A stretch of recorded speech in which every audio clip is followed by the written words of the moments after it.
Welcome to the Fantasy Audiobook. American Comics. Old Wolverine, do whatever he wants. Chapter 41. The laboratory floor shook, dust fell like a drizzle, and the iron door cracked as if it had been hit by a rocket. As the dust mist dispersed, Logan stood up from behind the metal cabinet, shook off the dust from his body, and quickly turned back to check on the other people. At the same time as the white light group attacked, Logan shouted to avoid. He hid behind a heavy metal cabinet. Donald and others quickly retreated to the corner and used a table in front of them to resist the impact of the explosion. The dust raised by the explosion covered all of them with a thick layer of dust, making them look extremely embarrassed. Go to the second floor. Donald looked at the breached door with a cold expression. He glanced at the stairs leading to the second floor and quickly ran up the stairs. Samuel and Joshua quickly followed. Logan looked back at the Hydra team that was about to rush into the laboratory, thought for a moment, reached out and wiped a layer of dust on the wall, wiped it hard on his face, making it all gray, and then hurriedly moved toward run up the stairs. He didn't want to be recognized by the Hydra people, otherwise those crazy guys would even take him into the laboratory for various studies at any cost. They are trying to escape. Hurry up and catch up. The Hydra soldiers saw the backs of several people running towards the second floor, and quickly waved and rushed forward. At the same time, Donald, who climbed up to the second floor, pointed to a table and said, "Bring this table over here quickly." Samuel and Joshua understood the situation and worked together to overturn the table to the stairway on the second floor and create a temporary bunker. At the same time, they raised their pistols and pointed them at the corner of the stairs. Bang bang bang. Hydra soldiers just showed up around the corner, and several of them shot without hesitation. A dense barrage of bullets splashed out like rain, and the Hydra soldiers at the front were instantly shot through by bullets and fell to the ground.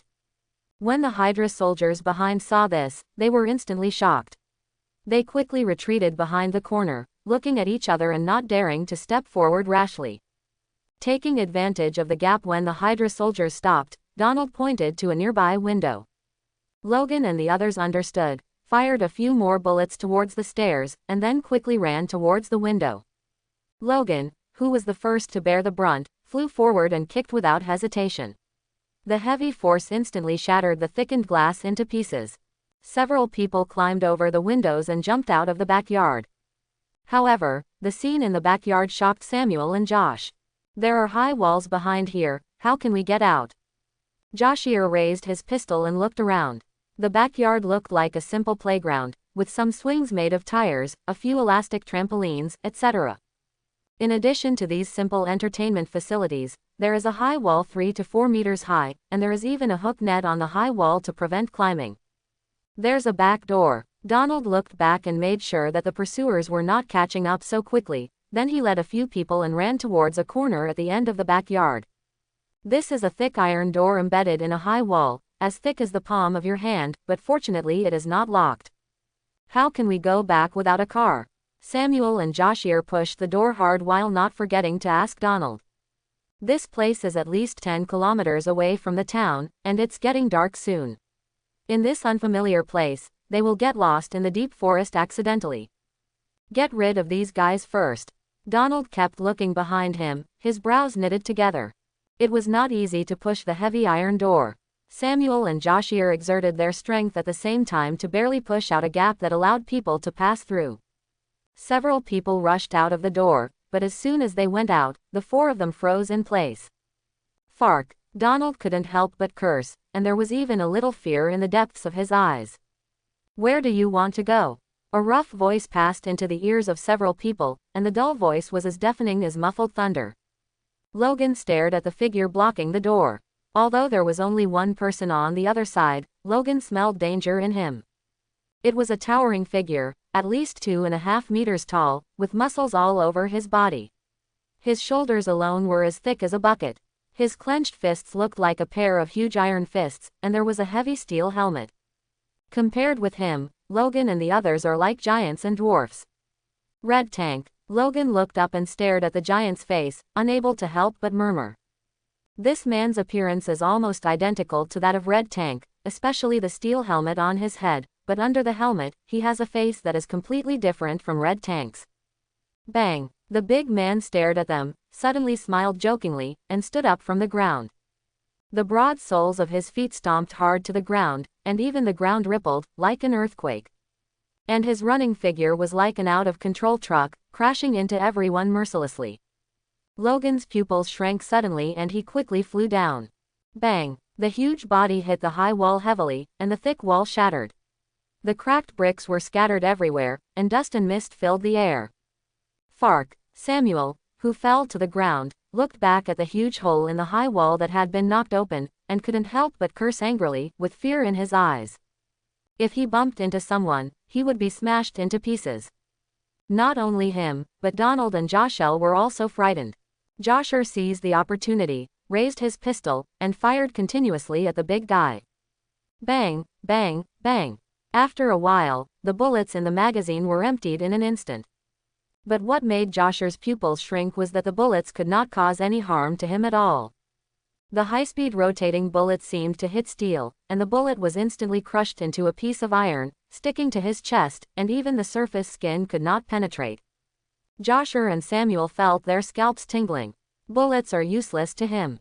Donald concentrated and said loudly, "This guy is an experimental subject cultivated with the genes of the red tank. The density of his flesh is even far higher than that of aviation steel. Even the tank's armor-piercing bullets can hardly cause harm to him." Hiss! Joshua and Samuel took a breath at the same time, looking at each other at a loss. Logan was very calm, staring at the big guy and said, "It's really the genes of the red tank." When he saw the big guy just now, he had some guesses. Although the other party's body shape was very similar to the red tank, it was not the red tank that Logan knew, so he guessed that this was a product bred with the genes of the red tank. What should we do now? Joshua subconsciously took a few steps back. Roar! Without waiting for a response, the big guy roared fiercely, violently swept away the shrapnel attached to his body, stretched out his hand to grab the wall, and with a slight pull of his huge palm, a huge piece of wall was instantly pulled out by him, and thrown towards Logan and his group. The several-meter-high wall quickly attacked them. Logan flashed out, pulled Samuel up and successfully avoided the wall. The huge wall hit the ground like a cannonball, and a huge pit was instantly smashed into the ground, and the surface trembled. Samuel turned his head in fear and looked at the huge dent behind him, saying in despair, "If this goes on, we will be smashed into meat paste sooner or later." Josh and Donald, who were not far away, were not the targets of the wall, but the wall that could easily smash people into meat paste still made them feel palpitations. "James, his weakness is at the back of his head, and that helmet can't stop your steel claws." Donald stared at the big guy's head and reminded him. This big guy inherited the ability of the red tank, but he was not a perfect experimental subject.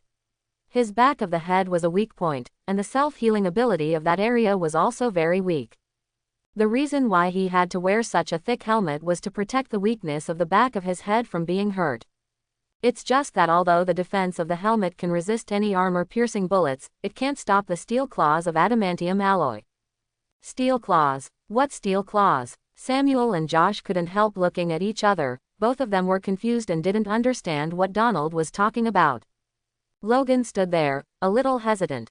Once Wolverine's identity was exposed here, it would be a small matter if Samuel and Josh knew it, but if Hydra knew it, it would be a big trouble. "Hurry up!" Donald suddenly shouted. "Hydra's support is coming soon, and then none of us can escape." Roar! When Logan hesitated, the big guy patted his chest and roared again. He seemed to have seen who was the strongest among the few people, and rushed towards Logan with his iron fist raised. Looking at the big guy who was rushing like a truck, Logan gritted his teeth, his face was cold, his fists clenched, and he took a long deep breath. Clang! The steel claws were ejected instantly. The fully ejected silver-white steel claws continued to radiate dazzling light under the afterglow of the setting sun. "James, is he Wolverine?" Samuel stared blankly at Logan's golden back reflected in the sunset, staring at the steel claws under his fists, thinking of the drawing just now, and his expression was dull for a moment. "James is Wolverine." Samuel stared at Logan's steel claws with wide eyes. "I see." After being shocked, Joshua suddenly realized that the boss asked him to tell James because of his special status. It's just that he never thought that James would be a mutant, and also Wolverine, a mutant that many biologists would like to recreate at the expense of so many resources. When he was shocked, the big man had already rushed forward. The boulder-like iron fist kept waving, hitting Logan hard with the sound of howling wind. The huge fist was enough to easily flatten any piece of steel with one punch. Logan's eyes were cold, and he looked at the fist that was bigger than his head.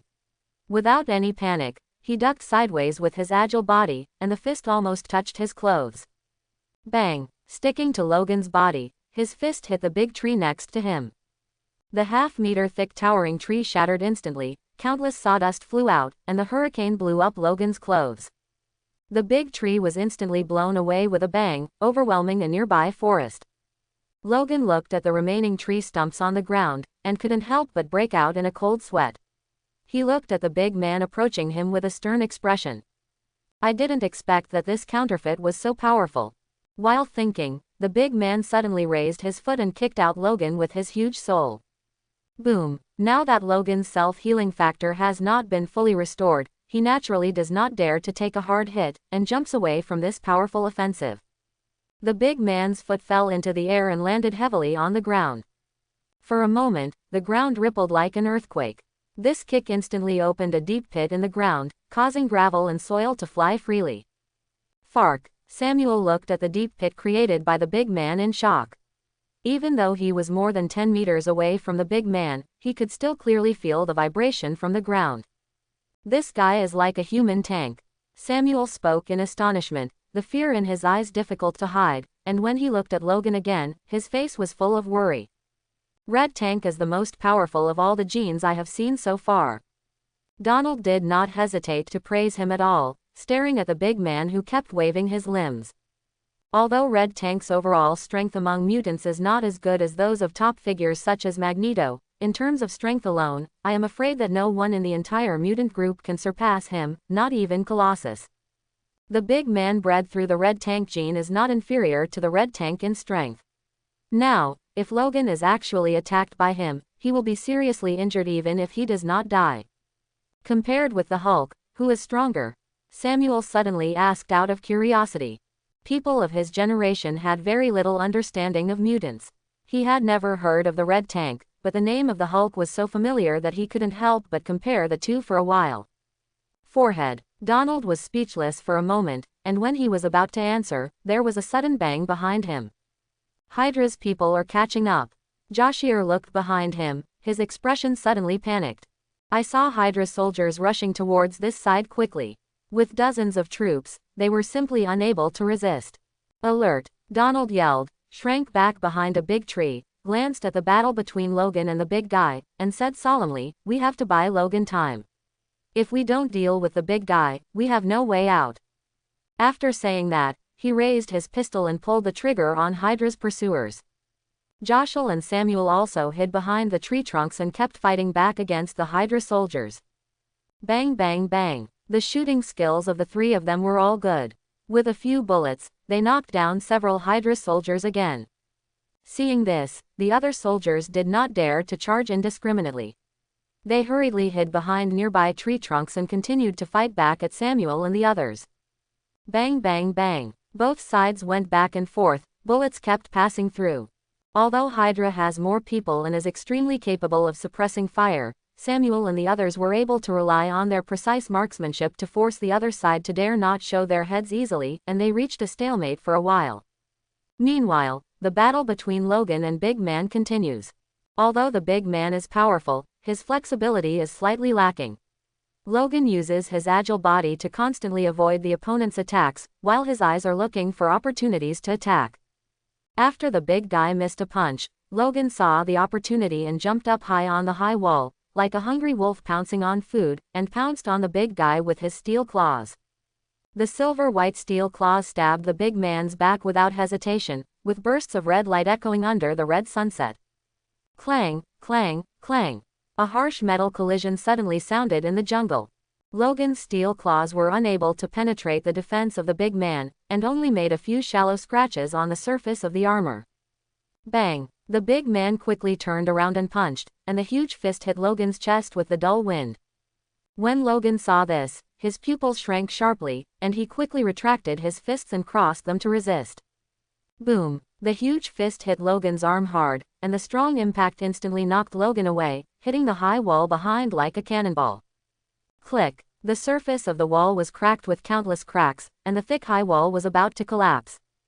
The pain from behind made Logan's mouth twisted a little. Even though he was made of a skeleton of Adelman alloy, his old body felt a kind of pain like a fracture when it was hit hard. Hiss! Samuel couldn't help but take a breath when he saw this scene. Just looking at this punch, he felt a chill on his back and couldn't help asking, can James deal with that big guy? For a moment, he felt vaguely that Wolverine didn't seem to be that strong. Was it a bit of a waste for Donald and his team to spend so much money to replicate him? Donald on the other side frowned and said in silence, he is a little old, but it should be fine.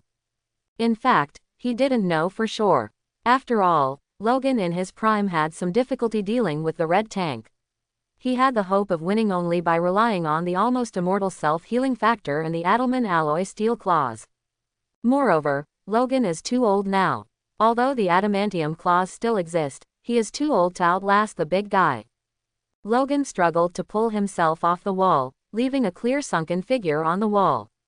But before he could react, the ground shook again, and the big guy rushed towards Logan again. Logan was startled, looking at the big guy approaching quickly, and suddenly he stretched out his steel claws to cut the high wall. The sharp steel claws instantly scratched a burst of dust. Logan swept it fiercely, and the dust rushed directly to the big guy's eyes. The big guy was unable to block it in time, and his eyes were covered with dust and he couldn't open his eyes. Logan's expression condensed, and he quickly seized the opportunity, rushed towards the big guy, and swung his steel claws without hesitation. Swish! The sharp steel claws, like cutting tofu, directly cut off the big guy's arm easily. The huge arm tumbled in the air and suddenly fell to the ground, and warm blood gushed out from the broken limb instantly. Ah! The intense pain instantly made the big guy scream, and the roar continued to echo in the deep forest. Logan looked grim, stepped on the ground without hesitation, and his body tumbled in the air. The steel claws directly pierced into the big guy's neck without any defense, and then slashed hard. Puff! The huge head flew up instantly, and the empty neck spurted out warm blood like a fountain, soaking Logan's body. He stretched out his foot again and lightly tapped the big guy's back, using the force to do a backflip, and landed steadily, with blood dripping on his body. Behind him, the big guy without a head collapsed like a boulder, completely without any vitality. Swish! Blood splattered everywhere, and the blood gushing out of the big guy's huge body was several meters high, and the whole ground was completely dyed red. Ha! Logan put one hand on his waist and gasped heavily. His rough breathing sounded as if he had just been relieved from suffocation. His body standing in the sunset looked a little hunched, and sweat mixed with blood kept dripping. The violent explosion made this old body really difficult to resist. The soreness from his limbs made it difficult for him to make any large movements. If he persisted for a few more rounds, it would be hard to say who would fall. But, fortunately, the big guy didn't have the strength to persist. Logan looked back at the big guy's body, the headless body, and as the blood flowed, the burly body gradually turned white. Fortunately, it's just a clone. Logan couldn't help but breathe a sigh of relief. It's obvious that the cloning ability of the Hydra organization needs to be strengthened. The strength of this big guy is far inferior to that of the real red tank. If the real red tank is here, Logan doesn't think he can compete with him now. Bang, bang, bang. The gunshots on the other side gradually became sparse, and gradually there was no movement. Under the superb marksmanship of Donald and his men, the Hydra group of soldiers had no ability to counterattack. Even if their weapons were better than Donald and his men, the gap in combat skills could not be made up by equipment at all.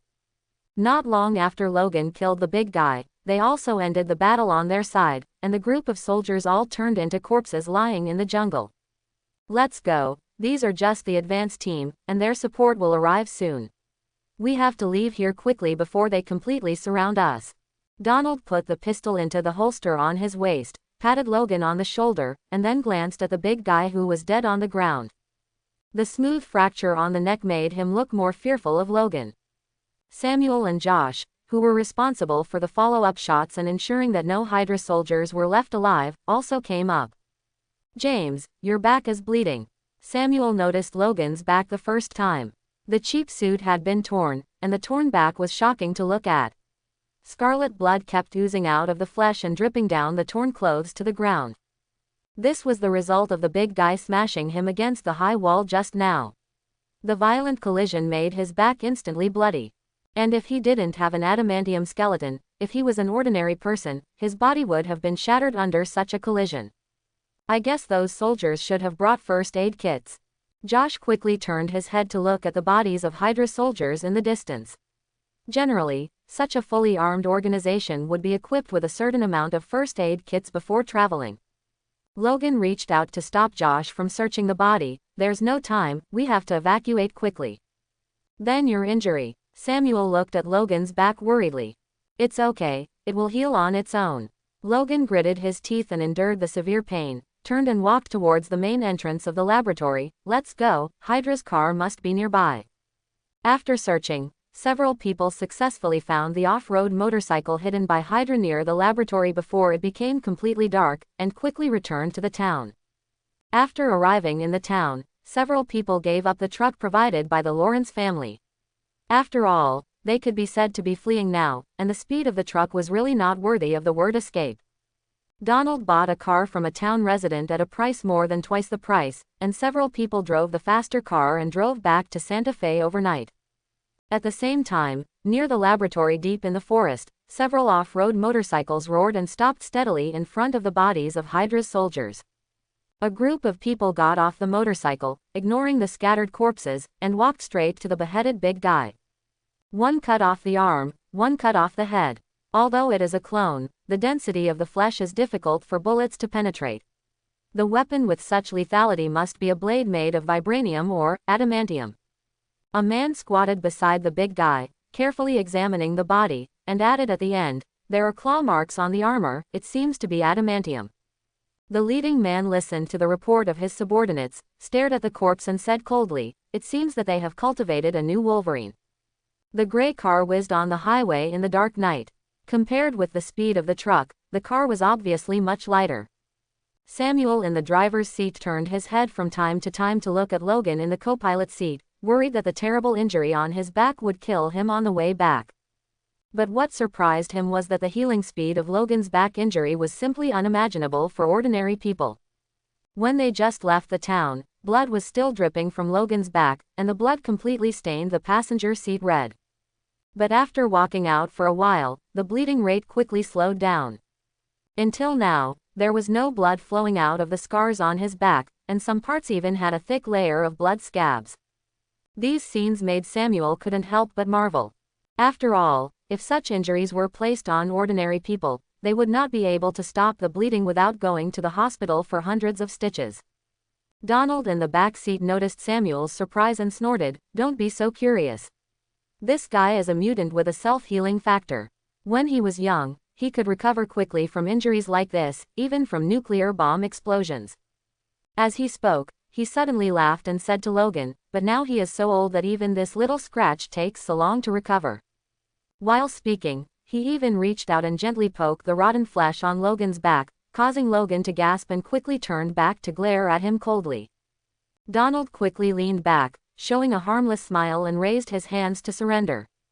Logan ignored him and turned to glance at Samuel and Josh. After a moment of silence, he said, "I hope you can keep this a secret." Samuel said quickly, "Don't worry. You've saved me several times. I'll keep this a secret even if I die." Josh nodded heavily behind him, "Don't worry." Logan turned back and looked at the night view outside the window. He knew that these two people would definitely keep it a secret for him at the moment.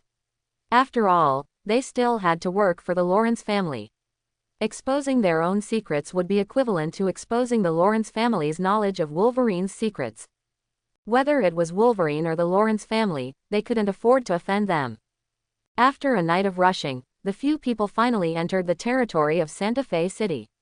Returning here made Samuel and Josh feel a sense of relief inexplicably. "The gas is running low. We need to refuel." Samuel looked at the dashboard of the car. Half an hour ago, it had already broadcast a warning that the fuel tank was about to run out. Logan nodded. He had changed into a set of temporary clothes bought when he stopped at the service area, a set of t-shirts and sweatpants, and washed all the blood off his body with mineral water. While Samuel was waiting in line to refuel the car, Logan also got off the car and bought a pack of cigarettes at the convenience store opposite the gas station. He stood in the alley next to the convenience store and started smoking. As soon as he exhaled a puff of smoke, a voice suddenly came from outside the alley. "Tony, are you sure this instrument is working?" The familiar voice instantly startled Logan's attention. He quickly hid his body in the dark and quietly poked his head out to look carefully in the direction of the sound. After seeing the source of the sound, Logan's pupils suddenly shrank. "Why are they here?" Not far away, it was Steve and Natasha. Although they were all in casual clothes, their faces were too recognizable. "I can't believe that you, an old antique from 70 years ago, are questioning a top MIT student."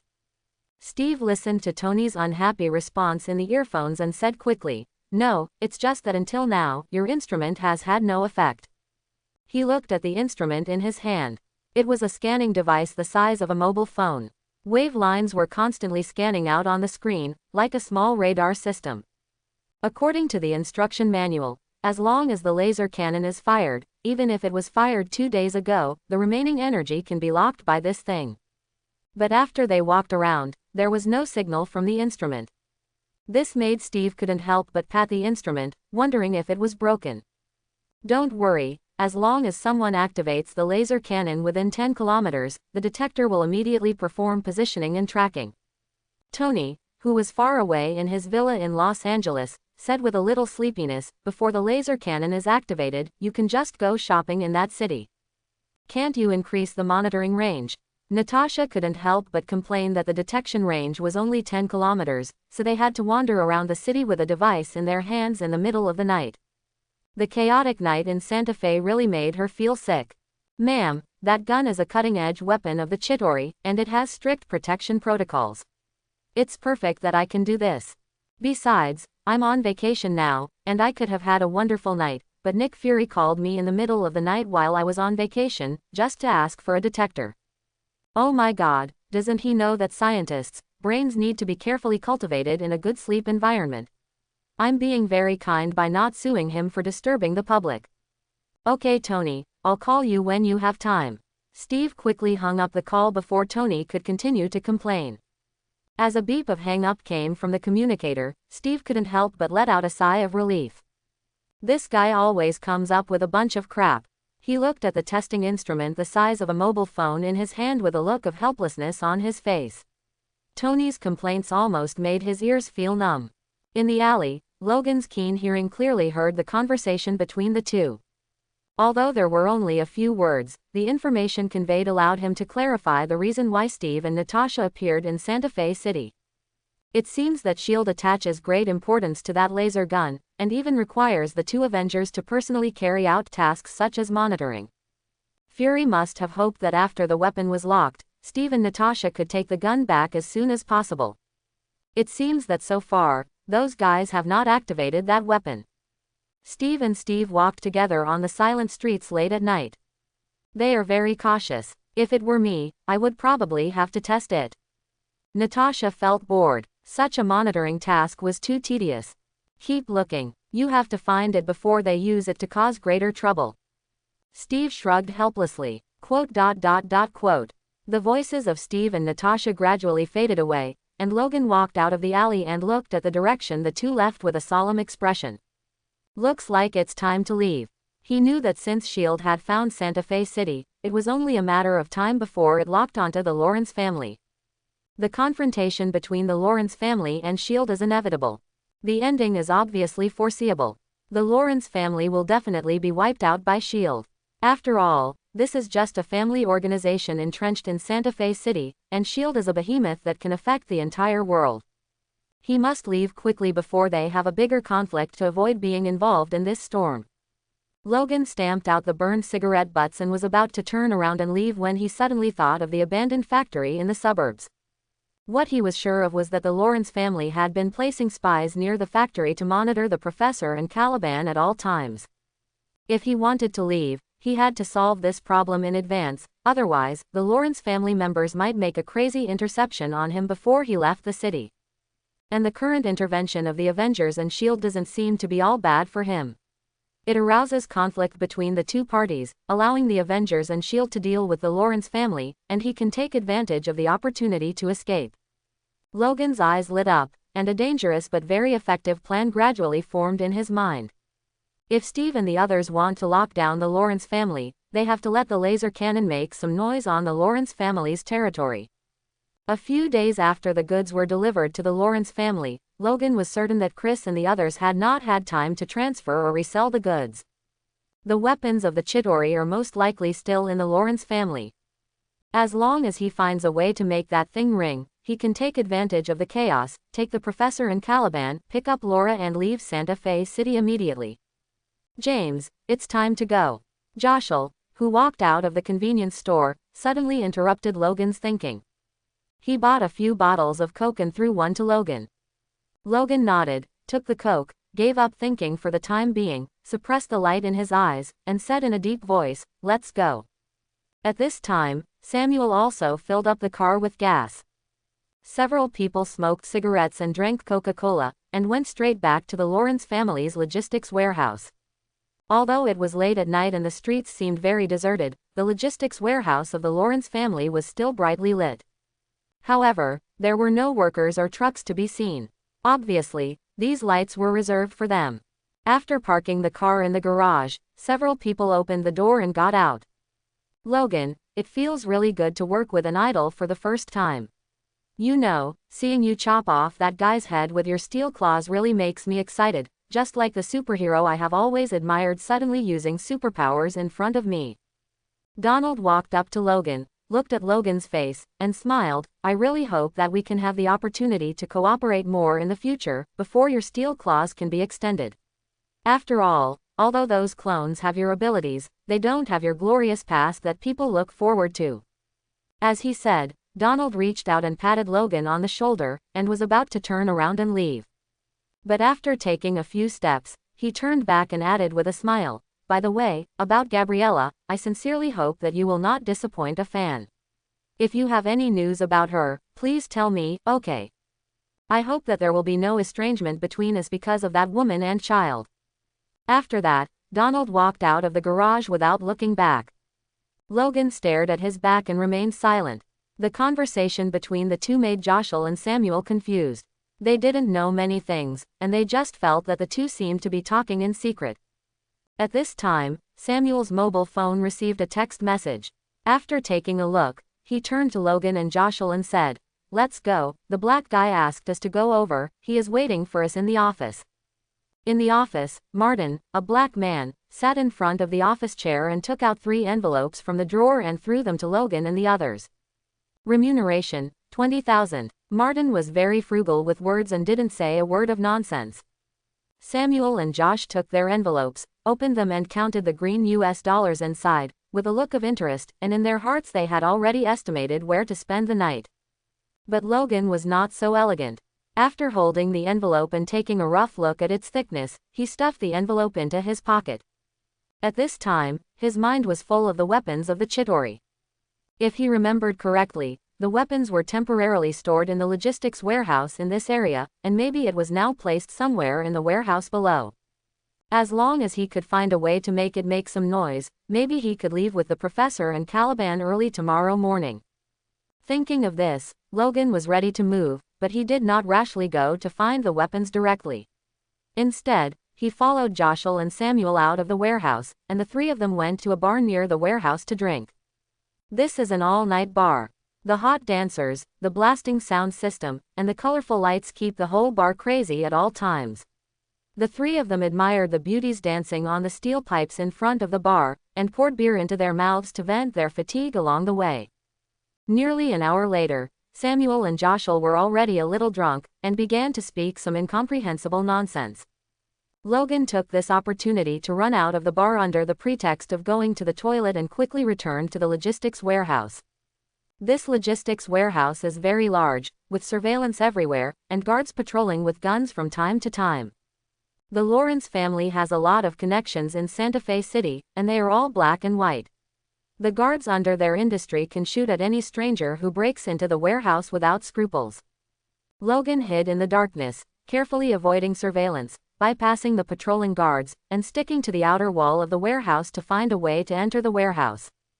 He wanted to provoke a conflict between the Lawrence family and S.H.I.E.L.D., but before the two sides officially fought, he didn't want his intention to escape to be discovered by Chris.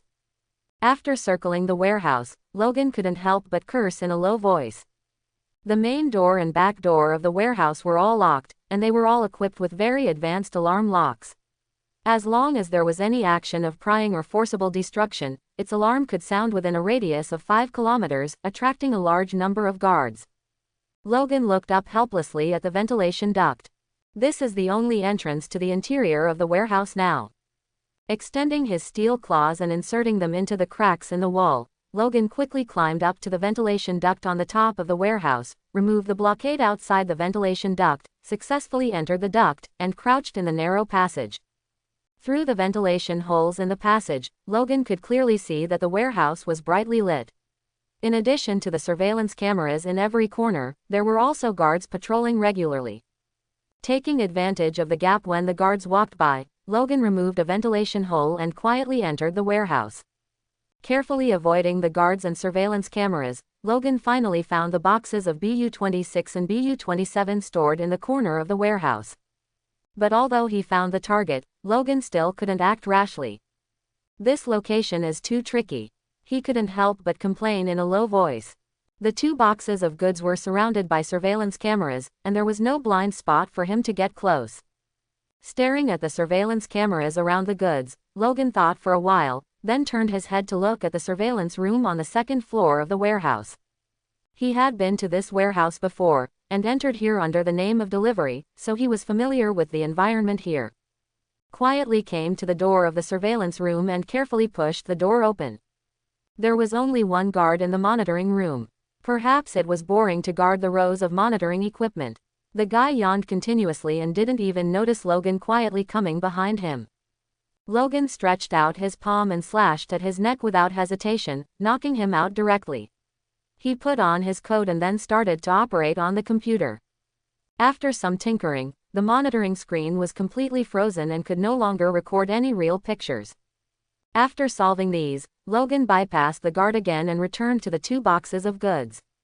Without the monitoring, Logan completely let go of his hands and feet. He opened the BU-26 box as if nothing had happened, reached out to take out the laser cannon inside, and couldn't help looking up and down. How do I start this thing? Logan looked at the laser cannon full of technology and was in a dilemma for a while. The slender gun looked to be about 1.3 meters long, with a gold and silver color. There was no magazine, but there was a muzzle at the front and a close combat blade at the bottom. However, there was no safety or loading device on the body. Rather than calling it a gun, Logan felt that it was more like a cold weapon with a trigger device.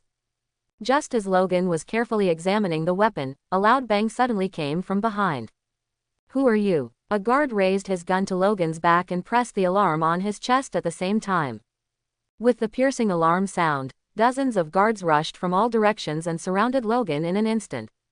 The black muzzles of dozens of pistols were all locked on him. Logan looked at these guards and sighed helplessly. "Everyone, calm down," Logan said while holding the laser cannon. In fact, he just wanted to come over and fire the laser cannon and end it, but now it seems that it can't be so easy to end it. "Put the things down," a guard spoke to Logan in a stern voice, looking at the laser cannon in his hand with fear. Although he didn't know what it was, the appearance of that thing made him sense the breath of danger. "What are you talking about?" Logan looked at the laser cannon in his hand, raised it and aimed it at the guard, and then confronted with dozens of pistols. Seeing this scene, everyone panicked instantly and subconsciously took a step back. "Put the things down quickly." The guard roared and pointed the pistol at Logan's head, ready to shoot at any time. "Okay." Logan shrugged and pulled the trigger decisively. Click. As the sound of the trigger being pulled rang out, all the guards' faces suddenly changed, and they had no intention of resisting at all. They quickly fell to the ground in fear, holding their heads tightly with both hands. Chris told them more than once that the things in the box were very important and dangerous. Buzz. The laser cannon made a buzzing sound. But it only made a buzzing sound. Logan looked at the laser cannon in his hand without any movement, and was stunned for a moment. Is it a dud? Logan didn't know whether it was the gun's problem or his own problem. After all, he had only seen this thing in movies and had no idea how to use it. The guards lying on the ground raised their heads after seeing no movement. Looking at the laser cannon that only made a buzzing sound but did not attack, the fear on their faces disappeared instantly. Kill him. The guard stood up suddenly, his face full of anger, feeling that he had been fooled, and raised his pistol without hesitation to pull the trigger. Boom. But before he could completely pull the trigger, the buzzing sound of the laser cannon stopped abruptly, and at the same time, a brilliant blue light suddenly gathered at the muzzle. The sudden bright light was particularly dazzling, making it impossible to look directly at it. Even if you close your eyes, the blue light seems to be able to penetrate your eyelids and poke your pupils. The dim warehouse was instantly enveloped by the blue light, as if the entire warehouse had turned blue. Boom! The brilliant blue beam of light instantly shot out and hit the guard in front of him. In just one encounter, the guard's body seemed to be bombarded by a shell, and his whole body exploded instantly, with blood and flesh splattering and broken bones flying everywhere. Swish, swish, swish. Logan kept pulling the trigger of the laser cannon, and a brilliant blue laser shell kept spraying out from the muzzle, instantly blowing the guards to pieces and exploding their bodies. Blood spread like rain, carrying minced meat and hitting the faces of the surrounding guards. These horrifying scenes completely frightened the surrounding guards, who were stunned and stood there in astonishment. Under the strong firepower suppression of the laser cannon, these guards had no room to fight back at all. In just a few minutes, all the surrounding guards were completely wiped out. Logan held the hot laser cannon and looked at the tragic scene of minced meat on the ground, with a little astonishment in his eyes. It is worthy of being the high-end equipment of the Chitauri, and its power is much greater than imagined. At this time, Logan heard the hurried footsteps coming from outside. Obviously, the movement just now attracted the attention of the patrol team outside, and they were rushing here in large numbers. Logan didn't want to get entangled with them anymore, so he quickly threw away the hot laser cannon and quickly followed the original route, escaping from the vent. While all the guards were attracted to the warehouse, he quickly left, dusted off his body, and quickly returned to the tavern. James, come, drink. As soon as he returned to his original seat, Samuel put his arm around his shoulders and kept holding a glass for Logan, reeking of alcohol and mumbling incoherently. He was so drunk that he couldn't get any drunker. The same was true for Josh on the other side. He was drunk and didn't notice that Logan had been out for a long time, and kept pulling Logan to drink. Logan calmed down a little, asked the bartender to fill his glass, raised the glass and laughed, drink. But when he was drinking, his eyes always habitually glanced out the door, and his mind was not on the glass at all. He knew that the logistics warehouse must have been in a mess, and even Chris might be on his way. After all, such a big thing happened. Not only did many guards die, but the weapons were almost stolen. The Lawrence family must be furious. But what worried Logan was not the anger of the Lawrence family. He was very cautious in this matter, and the Lawrence family should not find out that it was his doing in a short time. What worried him was that if this place was not within the range of Tony's detector, Steve and Natasha would not be able to detect the fluctuations of the weapon activation, which would be troublesome.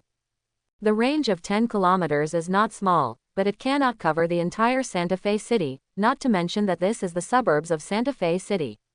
And now that such a thing has happened, the Lawrence family will definitely keep a close eye on the weapons, and may even transfer them in time. He has no chance to activate the laser cannon again. Now he can only pray that Steve and others can detect the activation of the weapon just now. Just as Logan was drinking with his heart in his heart, the mobile phone in his pocket suddenly vibrated. Looking down, it was Chris's call. Hello. Logan answered the phone and pretended to be a little drunk. Something happened. Chris roared in anger. Someone tried to hijack the warehouse in the north, and the target was the weapons you brought back. The weapons were lost. Logan asked knowingly. No, the weapons are still there. Chris roared, but he killed more than a dozen of our guards. With the weapon that I haven't used. And I believe they will come again. The people of the Juarez family will not give up so willingly. Juarez family. Logan was slightly stunned, but soon reacted. Did they do it? Obviously, Chris had already thought of a scapegoat for Logan. There is no direct evidence, Chris said calmly, but I am sure it is them. I have strengthened the guards here, but it is not enough. I need you to come over. After a pause, he asked again, why is it so noisy over there? And where are Samuel and the others? I called them, but the call didn't go through. I was drinking with them in the pub. Logan glanced around the noisy pub. They may not have heard the phone ring. My warehouse was attacked, and you are still drinking. Chris roared, and continued, let them come together, this batch of weapons is very dangerous now. Logan was silent for a while, and glanced at Samuel and Josh, who were already drunk and lying on the table. They have difficulty standing up now. Why are you letting me down at this time? Chris roared angrily again, don't worry about them, I need a strong helper now. Logan was silent for a while. In fact, he didn't want to go to the warehouse at this time. After all, if the signal to activate the laser gun was intercepted by Steve and others, they would probably be rushing to the warehouse. He didn't want to have a conflict with the Avengers again. But after thinking about it, he couldn't think of any reason to refuse, so he could only nod helplessly and said, I'll be there right away. After hanging up the phone, Logan sighed, drank the wine in the glass, and got up to go to the logistics warehouse. The guards around the warehouse have obviously increased, and there are teams patrolling around the warehouse. The level of strictness can even say that a mouse can't get in. Even Logan was interrogated by the guards. After confirming that Chris called him, he was allowed to pass and came to the office outside the warehouse. Nothing was captured in the surveillance. Before he entered the door, Logan heard Chris's roar, do I raise you for nothing? How could he get in so easily? Logan knocked on the door and walked in. Chris was sitting in the boss's chair. Opposite him stood several warehouse managers, burying their heads in silence. Boss. Logan stepped forward and stood beside several managers, greeting Chris. Chris's face was full of anger at this time. After seeing Logan coming, he calmed down a little and said sternly, I need you to stay here tonight. You must protect the safety of the weapons. Anyone who breaks in private will be killed without mercy. Don't let those fools of the Juarez family have a chance. Okay. Although he was unwilling in his heart, Logan had no choice but to nod and agree. After Chris cursed at the managers, he got up and left. Logan stayed here all night. But the Avengers and S.H.I.E.L.D. did not appear as expected. This night was extremely quiet. It was almost dawn, but there was still no movement, which made Logan a little worried. Could it be that Steve and the others had walked out of the monitoring area and his plan had failed? Logan frowned and subconsciously turned his head to look at the two boxes of weapons. Chris did not temporarily transfer them, and now the two boxes of weapons are still quietly placed in the warehouse. Logan hesitated a little, whether to find another opportunity to activate the weapons again. But this idea lasted until the next morning, when the sky was slightly bright, and it was not implemented. Because after this happened, the Lawrence family had too many guards. Every few minutes, a patrol team passed by the weapon, and Logan had no chance to activate it. And even if he activated it, he would probably be discovered by the guards, and he would definitely be exposed at that time. In the end, the laser cannon was not activated again until Logan went home to rest. Under Chris's arrangements, the security of the entire warehouse was almost comparable to that of the White House, and Logan really had no chance to take action. It was also very quiet throughout the night. Perhaps Steve and the others did not receive the signal, or perhaps they did, but chose to wait for support. In short, Logan did not see the imagined conflict happen. Logan could only wait and see for the time being, waiting for opportunities to arise. The wait lasted several days. During this period, Logan never received a call from Chris again. The Lawrence family was obviously still wary of him. After adding enough guards, they no longer arranged any errands for him, and everything returned to the way it was before, of peace. However, in the past, Logan had to run for money and had to take Uber day and night. But now he has enough wealth and is not so busy. He can spare some time to chat with the professor at home and treat him more. The careful care also made the professor's spirit improve slightly. However, although it seemed very peaceful on the surface, Logan was still keenly aware that the Lawrence family seemed to be in big trouble. When he went to Santa Fe City to purchase supplies, he always found that there were far fewer people on the streets than usual. Compared with the noisy streets of the past, which were crowded with people, the past few days had seemed particularly quiet. There were even news broadcasts of some robberies. Much less. Logan also noticed that as long as it is Lawrence's industry, whether it is near a hotel, factory or several logistics warehouses, a large number of guards are patrolled. Ordinary people can't even get close to the warehouses. In serious cases, the guards will directly lift gun drive. With such a big battle, Logan can be sure that the Lawrence family must be troubled by troubles now, and the entire family has entered a state of full alert. A solemn atmosphere is permeating the entire Santa Fe City. Although Logan is also somewhat curious about the troubles of the Lawrence family, he has not asked anyone. He does not want to get involved in this muddy water. Besides, the more chaotic the Lawrence family is, the better. A chaotic environment can always bring him troubles. More opportunities for escape. After a few days of such a solemn atmosphere, on the way home from a shopping trip, Logan finally found an opportunity. After Chris found out that he was living in the old factory area, there were more passers-by around the old factory area, and there were also some vehicles parked on the roadside. Needless to say, these were the informants of the Lawrence family. But now, all these eyeliners have disappeared without a trace, and the area around the factory has once again returned to its previous sparse appearance. Logan even drove around the factory several times to observe the situation around him, and was finally sure that those people had retreated. For a moment, he suddenly felt a sense of relief. It seemed that the Lawrence family was really in trouble. Then the escape plan seems to be on the agenda. Ding dong. Suddenly a message came in on the phone. Logan picked up the phone and looked at it. It was a letter from Samuel. "James, where are you?" "At home." "What, you have another mission?" Logan typed in response. "No." Samuel responded quickly. "I guess Chris won't be able to arrange tasks for us in a short time. He is in big trouble now." "What do you mean? Isn't it just that the warehouse was hijacked? It would be nice if there were more guards. Besides, the weapons are not lost, so it is not a big problem for the Lawrence family." Logan wanted to get some information out of Samuel, but he didn't ask explicitly. He wanted Samuel to tell it himself. "It's not about the warehouse." Samuel took the initiative to reveal the news. "It's the official people. They seem to have offended the official people. Now the government departments have been investigating the Lawrence family. I think this attitude is quite fierce. In a short time there shouldn't be a solution." Before Logan could respond, Samuel sent another text message. "After all, we did something for Chris.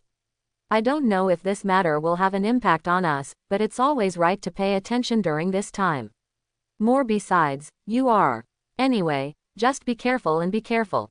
Logan knew that he was reminding himself not to be found by the authorities. After all, Wolverine's name was still on the wanted list. "Thank you, I'll keep an eye on it." After Logan replied to this message, he quickly put down his phone. He suddenly realized that now was the chance to leave. The Lawrence family is entangled in affairs, and some forces secretly covet their big fat.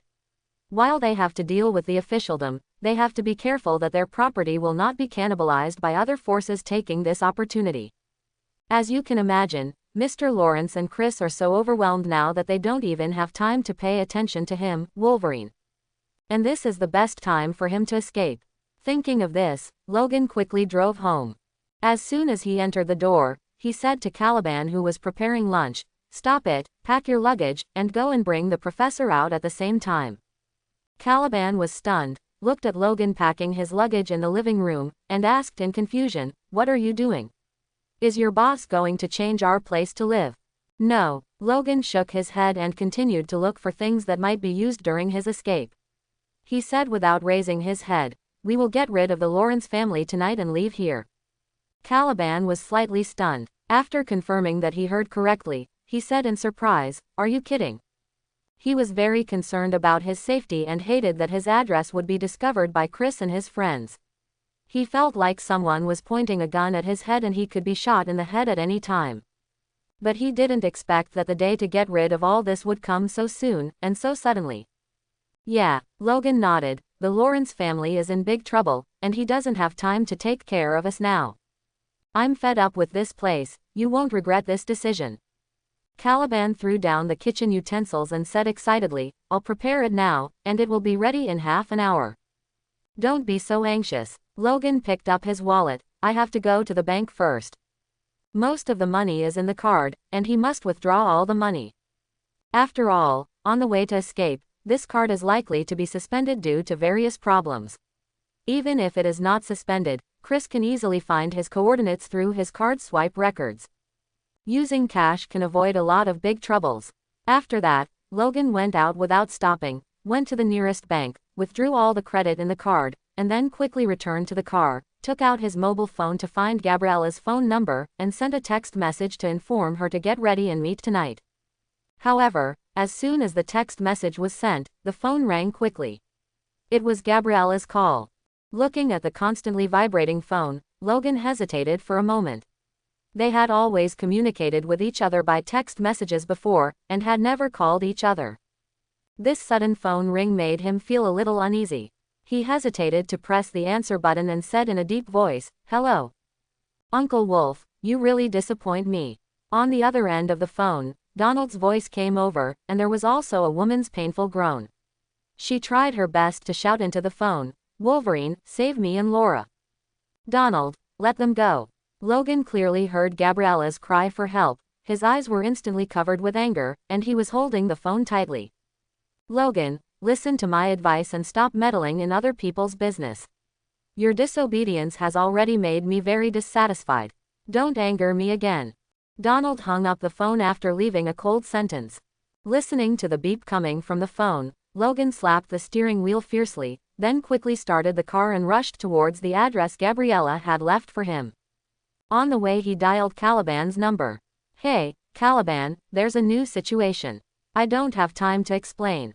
You should quickly take the professor and wait for me at the junction of Santa Fe City. Hurry. Caliban on the other end of the phone was obviously worried. Has Chris discovered the escape plan? No, it's Donald, Logan explained in a deep voice. That guy is even more difficult to deal with than the Lawrence family. Before he puts his target on us, you should quickly evacuate with the professor, otherwise we won't be able to escape when he takes time out. Quote. I understand. Caliban heard the anxiety in Logan's tone and said quickly, the professor and I will set off right now. Yeah, Logan nodded. You guys wait for me at the border for 2 hours. If you don't see me in 2 hours, don't hesitate. Take the professor to Weeks Street in Nevada to find Victor. He can give you shelter. Saber-toothed tiger. Caliban was a little surprised and immediately responded. I remember, the border is waiting for you, you must be careful. Yeah, I will. After finishing speaking, Logan hung up the phone and looked at the road ahead with a cold expression. He gritted his teeth and stepped on the accelerator, speeding towards Gabriella's address. Meanwhile, in the hotel, Donald sat on the sofa in the room and looked at Gabriella opposite. The poor Mexican woman was handcuffed behind her back and sitting on a chair. Her hair was messy, her face was covered with bruises, and blood spilled from the corners of her mouth. She gritted her teeth and stared at Donald with strength. Donald sat on the sofa and looked at her, playing with a short knife in his hand, and asked, Where is the little girl? When they found Gabriella's address, they rushed over as soon as possible. Unfortunately, they only found Gabriella in the hotel, and Laura was missing. However, Donald was certain that Gabriella and Laura had been living together, and the room was full of traces of their lives. Gabriella stared at Donald, biting her mouth without making any sound. Donald looked at her arrogant look and snorted coldly, Are you still arrogant? No one can save you until you tell where X-23 is. Don't worry, I won't let you die so easily. You stay in our laboratory. However, knowing many of our experimental processes, I believe you don't want to experience the feeling of being used as a test subject. Hearing about the laboratory, fear flashed in Gabriella's eyes, but she still gritted her teeth. God will not forgive you. Donald was a little impatient and said, You think there's nothing we can do if we don't tell her? I won't give up on that little girl. The higher-ups have always attached great importance to her. Besides, how far can she run without your help? After a pause, he suddenly sneered, You don't want to count on Wolverine, do you? Gabriella, please be sensible. Logan is just an old wolf now, and he can't protect himself now. Why do you think he will fight for you? When Gabriella heard this, her brows furrowed and she looked sad. She knew in her heart that what Donald was probably telling the truth was probably true, but even so she still didn't speak. Alas, Donald stood up slowly and walked to Gabriella. You really disappoint me. As soon as he finished speaking, he suddenly raised his palm and slapped Gabriella hard on the face. Snap! A harsh sound echoed in the room. The palm almost knocked Gabriella unconscious, and one of her teeth was broken by the heavy blow and flew out of her mouth. Donald didn't stop. He raised his foot again and kicked Gabriella hard in the stomach. The strong force directly knocked her away, and the chair behind her collapsed. The pain in her abdomen caused Gabriella to curl up on the ground, with a large mouthful of blood spurting out of her mouth. The physical pain made her shed tears. But she gritted her teeth and sneered, "You'd better kill me, so no one knows the whereabouts of Laura." Bang! Ah! Just when Donald was about to take further action, a scream outside the room instantly cheered him up, and he quickly turned around and rushed out of the room. The room is on the first floor, and outside is the hotel's own courtyard. At this time, the petite Laura was standing in the yard, with a gunman lying at her feet and blood spewing from his chest. Several gunmen surrounded him alertly. "Laura, what are you doing back here? Run away." Gabriella in the room saw clearly that it was Laura and immediately panicked. "It seems she can't let you go." When Donald saw Laura, he put a smile on his face again and said, "Laura, follow me back obediently. Nothing will happen here, otherwise." However, before he finished speaking, Laura stretched out her sharp claws with both hands and swooped towards him. Donald reacted quickly and quickly stepped back. The girl missed the steel claw and stuck it on the ground. It instantly cut through the hard cement floor, leaving 4 clear scratch marks. The 2 gunmen next to him reacted quickly and stepped forward to restrain Laura. It was a little difficult for Laura to face the 2 adult Laura. When she was about to resist, the gunman beside her took out the anesthetic he had prepared and stabbed the girl's neck hard. The girl's expression fell into a trance for a moment, her body gradually lost strength, and she stared at Donald with wide eyes. There will be no rewards for disobedient children. Donald took a breath. This anesthetic would only make her collapse, not fall into a coma. At this time, Laura's eyes were full of resentment, and her clear eyes were filled with murderous intent, but she couldn't exert any strength in her body. Even if the enemy was close at hand, she couldn't do anything. "Take it back," Donald ordered with a cold face. "Where's Gabriella?" One of the gunmen glanced at Gabriella inside the house. At this time, Gabriella's eyes were red, filled with resentment towards Donald and distress for Laura. "Find a place and bury it." Donald glanced indifferently and said. Hearing this, Laura bit her red lips and struggled hard, but with her weak limbs, she could only watch the gunman walk towards Gabriella. "Donald, God will never forgive you." Gabriella looked at the dark muzzle of the gun and couldn't help but feel suffocated. She took one last look at Laura and closed her eyes in despair. Maybe she should have left a week ago instead of trusting Logan. Bang! Suddenly, a black car roared up the road, and the sound of its engine almost filled the entire neighborhood. The front of the car hit Donald hard without hesitation. The terrifying speed made Donald's pupils shrink suddenly and he subconsciously turned over to avoid it. Bang! The car hit the wall hard, and the wall was instantly broken. Bricks were scattered and the front of the car was embedded in it. Click! The car door was opened, and a figure got out of the car. The steel claws in his hands scattered an icy cold light under the scorching sun. He stared at Donald, and the black shadow was stretched and slender, completely covering Donald. "Donald, let them go. He's finally here." Gabriella looked at Logan outside. At this time, the sun was shining, making Logan particularly dazzling. The sharp steel claws made her feel relieved. The physical pain and psychological pressure pushed the thin woman to the limit and she completely fainted. "Put them down, otherwise." Logan raised the steel claw, the silver light shone, and the reflected light clearly shone on Donald's eyes, and the dazzling cold light made him squint. "Logan, you give me chills." Donald had a cold face. Originally, he didn't intend to pay attention to the old wolf, but now, the old wolf has gone to a dead end. "Logan, I don't understand why you heroically saved a beauty. Look at you, who is extremely ill, with half your foot in the coffin.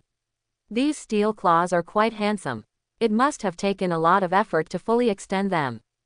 Donald snorted disdainfully. The era of mutants has passed. Logan, you are no longer the all-powerful Wolverine.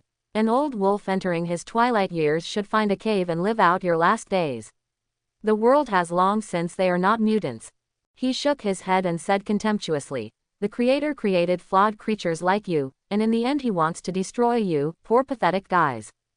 Whoops. Logan was too lazy to talk nonsense with Donald. He took advantage of the moment when everyone was relaxing when Donald was talking, and his whole body suddenly ejected straight towards the two gunmen who were holding Laura hostage. The figure turned into an afterimage, dust flew under his feet, and he immediately rushed in front of the gunman. The two gunmen looked shocked and hurriedly raised their guns to shoot. Bang bang bang. Gunshots rang out and bullets flew out. However, Logan just dodged left and right, and the blazing bullets almost passed by his body. The gunman fired in a panic, only to be slashed by fierce steel claws. The powerful steel claws swept across, and the two arms fell to the ground with a pop, blood splattered on the ground.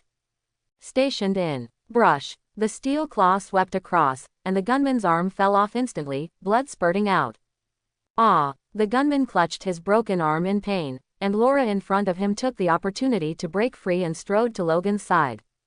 He's getting faster. Not far away, Donald's pupils were constricted. Whether it was an illusion or not, Logan seemed to be getting faster today. Compared to the last time he dealt with the Red Tank clone, his speed has simply gone up a notch. Quick, kill him. After a slight shock, Donald waved quickly. Today, no matter who it is, they must not escape from here. The dozen or so gunmen around him came to their senses instantly, quickly raised their pistols and pulled the trigger without hesitation.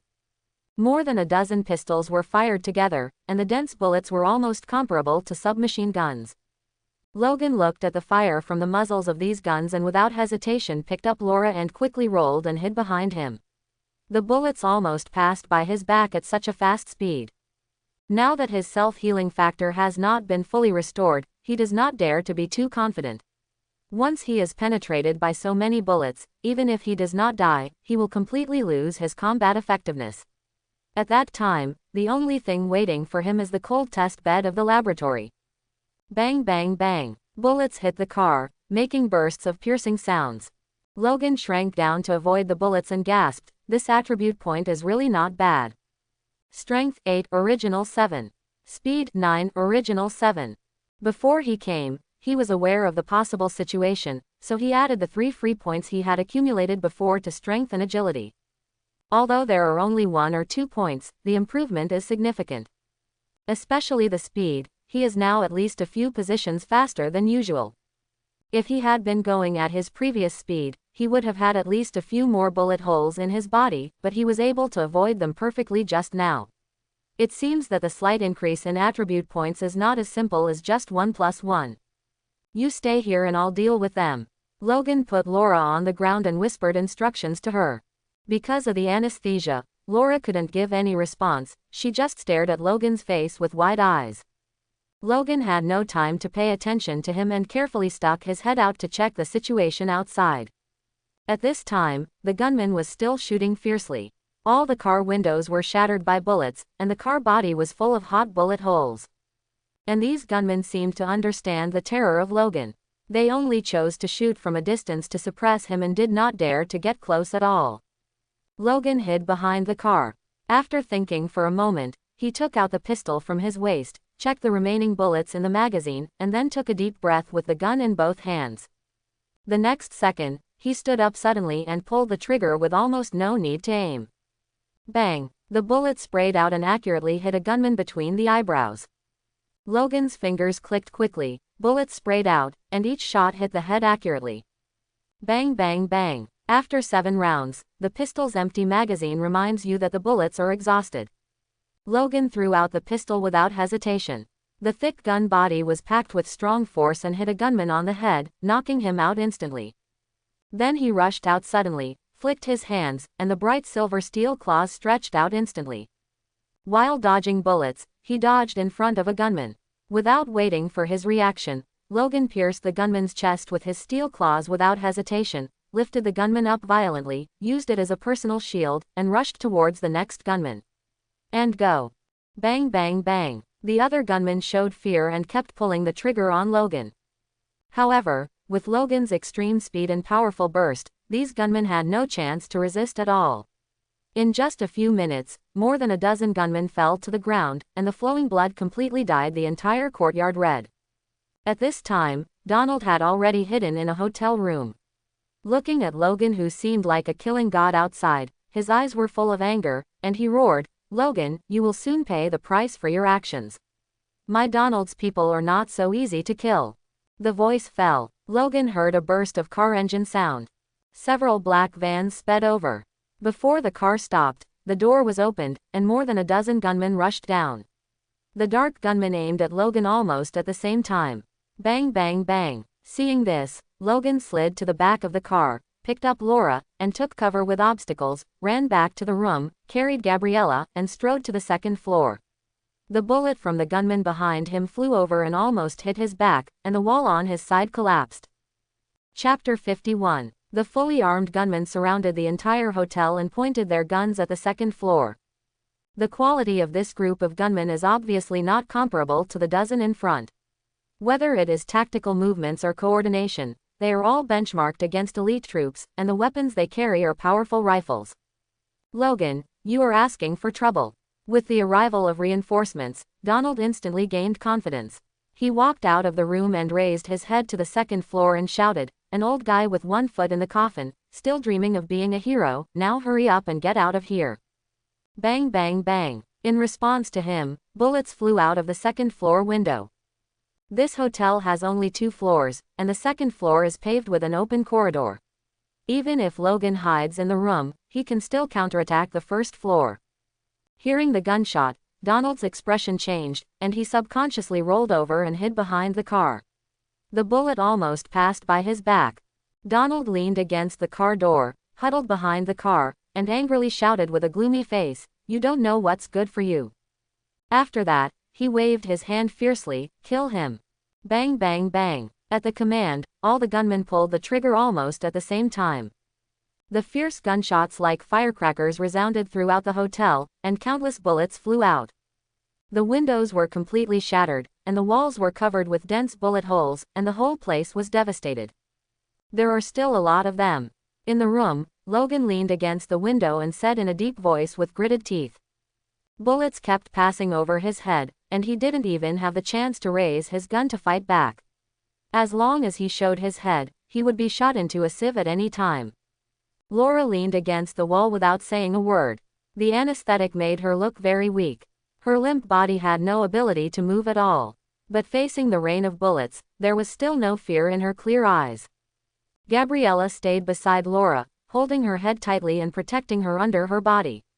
The harsh gunshot made her face pale and she said ashamedly, "I'm sorry, Logan, I misunderstood you before.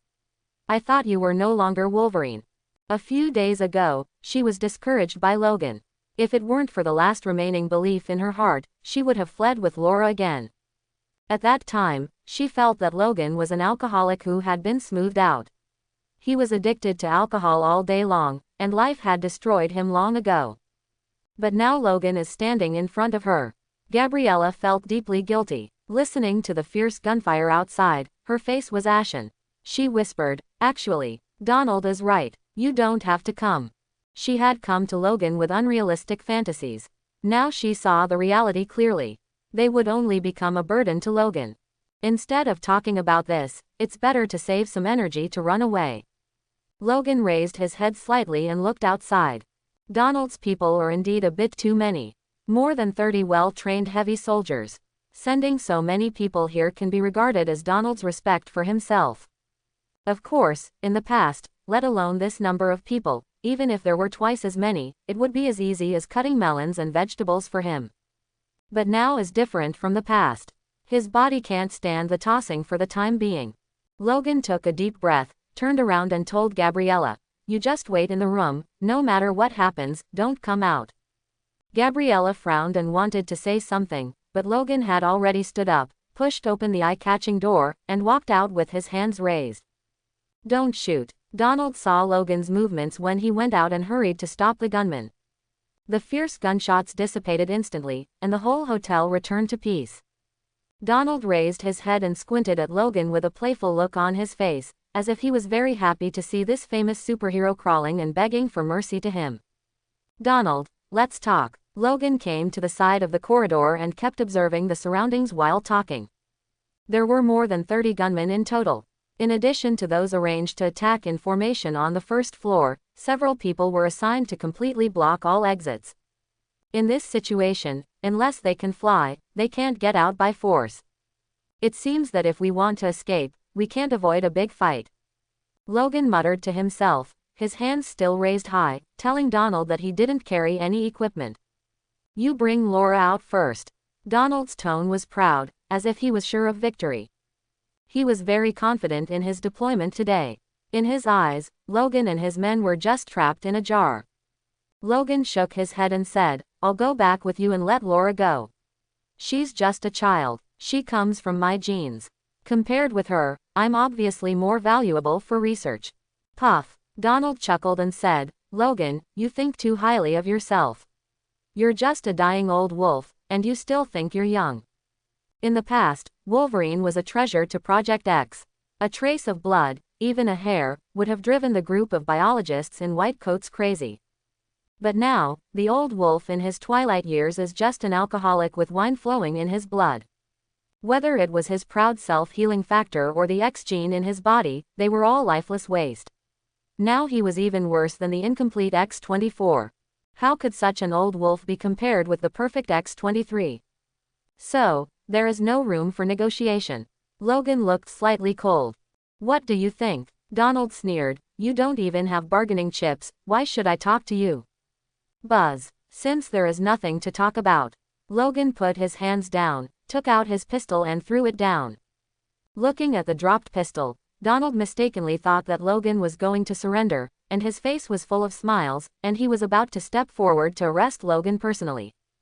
And at this moment, a dangerous atmosphere that made his hair tremble suddenly enveloped his heart.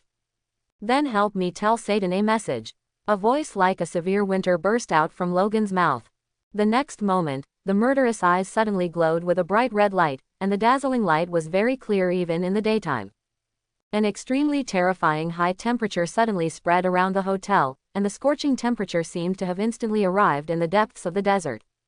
A few green plants on the railing on the second floor dried up, and the moisture in the air evaporated and white smoke rose. Before Donald could react, 2 red lasers suddenly burst out from Logan's eyes.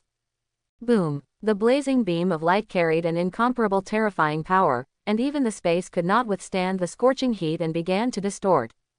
Along with the high temperature came a terrifying energy that made everyone tremble with fear. Endless fear instantly echoed deep in Donald's heart. Boom! The blood-red beam scattered an extremely strong aura. The indigo sky was instantly reflected by red light, revealing a red glow like the setting sun. The beam shot out, like a giant dragon burning with flames, rushing towards Donald. Fark! Looking at the speeding beam, the strong aura of danger instantly made Donald's scalp numb. He subconsciously rolled to the side, narrowly avoiding the violent heat sight by a hair's breadth. The red heat vision was almost touching his shirt, slashing hard at the car parked behind him. Boom! A loud noise rose into the sky.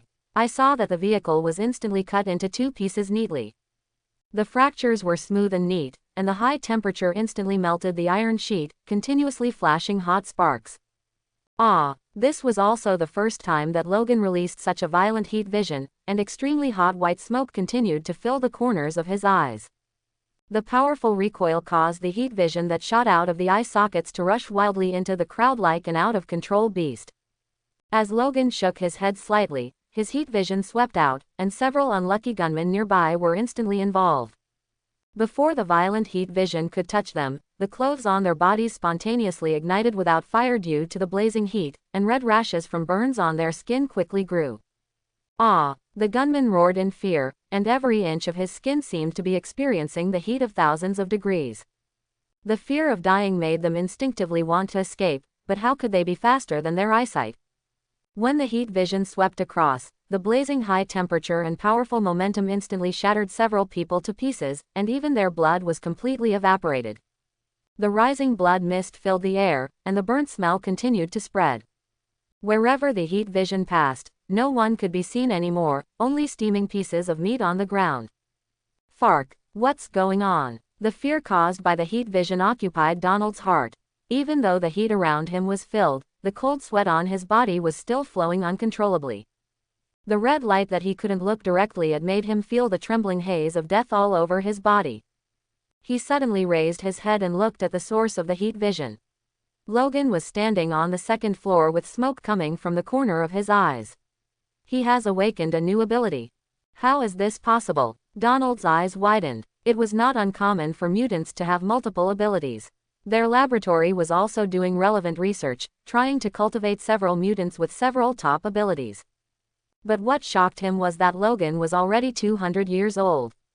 Even among mutants, he is already an old man, well past the age when the X gene is most active. Even after experimental modification, it is unlikely that his new abilities will be activated. What's more, his current physical condition has long since failed, and even the steel claws sometimes appear to be unable to be fully extended. Such a body function can be said to be completely useless. How can it be possible to stimulate new abilities? This strange scene made Donald completely confused. After a long period of shock, he suddenly came to his senses. His eyes suddenly became extremely hot, as if he were looking at a gold brick. I really underestimated you, Logan. You are worthy of being a Wolverine, even though he is more than 200 years old. It's still a treasure. Donald licked his lips, the greed in his eyes gradually overshadowed the fear, and he stared at Logan with salivation.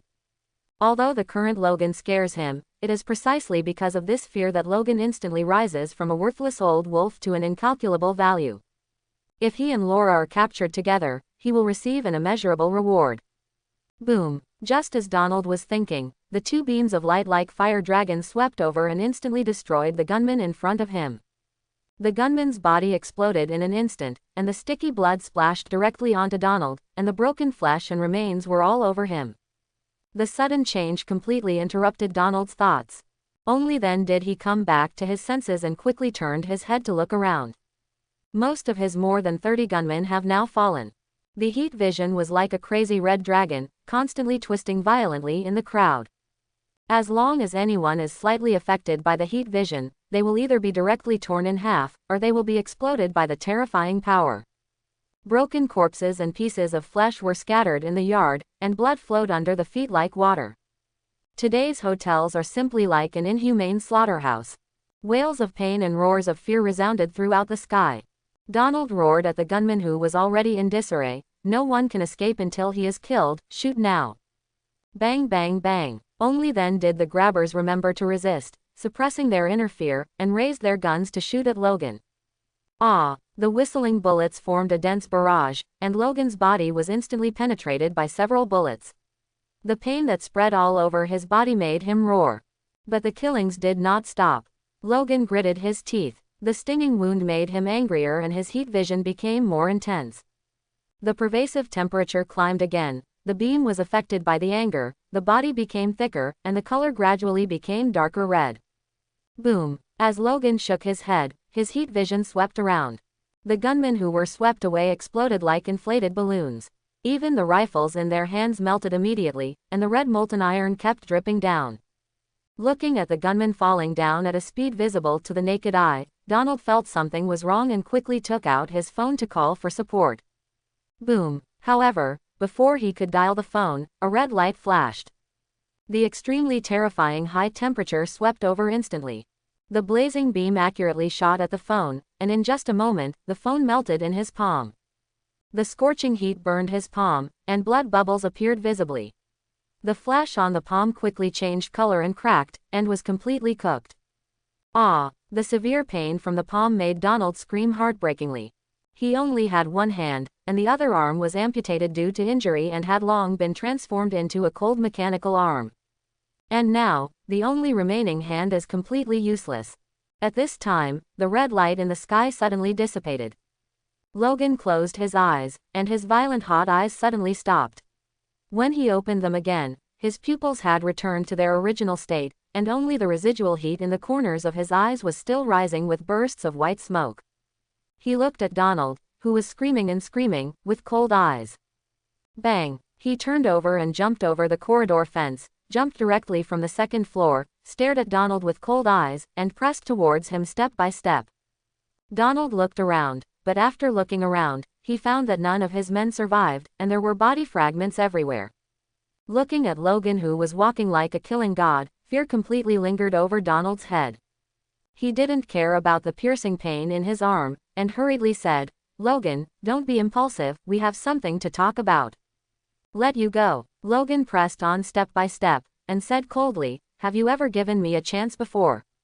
He could have put away his steel claws, stopped killing, become an Uber driver, a drunkard, and drifted on the sea with the professor. But these people forced him to use force again and again.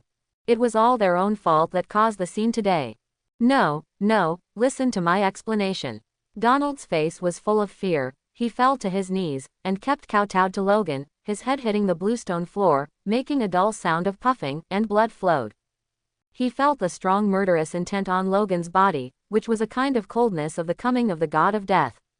This old wolf, who once made him disdain, now has the strength to strangle him at any time. The haze of death loomed over his head. Boom! The red beam burst out suddenly, easily piercing Donald's head, leaving a bloody hole, blood and brain matter flowing, covering the face that was left with fear. Snap! The stiff body fell to the ground, and the gradually dilated pupils flashed with disbelief. So far, Donald was unwilling to believe that he had died like this, at the hands of a mutant who he thought was of low status. "Who can let me go?" Logan looked down at the body that had completely lost its breath, and murmured in a deep voice. Gabriella walked out vigilantly holding Lola, and saw the corpses scattered all over the ground, as if they were a dismemberment scene, and the flowing blood almost covered the entire courtyard. Her pupils shrank sharply, and she looked at Logan with her eyes wide open, her face full of shock. "I can't believe that the old Logan can still have such terrifying strength. You saved Laura and Gabriella, and killed Donald. Prestige +10. Prestige +10. Logan had no time to pay attention to Gabriella behind him, and his attention was all focused on the new ability panel. The one-time increase of 20 points of prestige surprised Logan a little. Is this the bonus brought by the tribe? Logan couldn't help but look back at Laura, which made him more determined to find the tribe and build his own mutant power. "Logan, did you do this?" Gabriella was surprised and walked up carefully, tiptoeing for fear that her shoes would be stained with blood and corpses. "Yeah." Logan nodded silently, not wanting to explain too much, looking around and said, "Let's talk about other things later, we have to leave here quickly. Dr. Rice will definitely not let Laura go easily. After all, he has been working for Project X all his life, just to replicate the perfect Wolverine. Now that Donald is solved, the next thing he will face will be a more fierce pursuit." "Okay." Gabriella nodded and followed Logan's arrangement. She also knew that they couldn't stay in this place for long, and the people chasing them might come back at any time. The black Chrysler crashed into the wall of the hotel, and the front of the car was badly damaged and severely deformed. Logan got into the car and turned the key to try to start it. Fortunately, the stubborn car engine roared, and the violent collision didn't seem to have much impact, and it could still run normally. Inviting Gabriella to get in the car, Logan quickly turned the car around and drove out of the hotel. The fierce gunfight just now had already scared the people around and made them run away. All the shops on the street closed their doors, and the streets were empty and silent.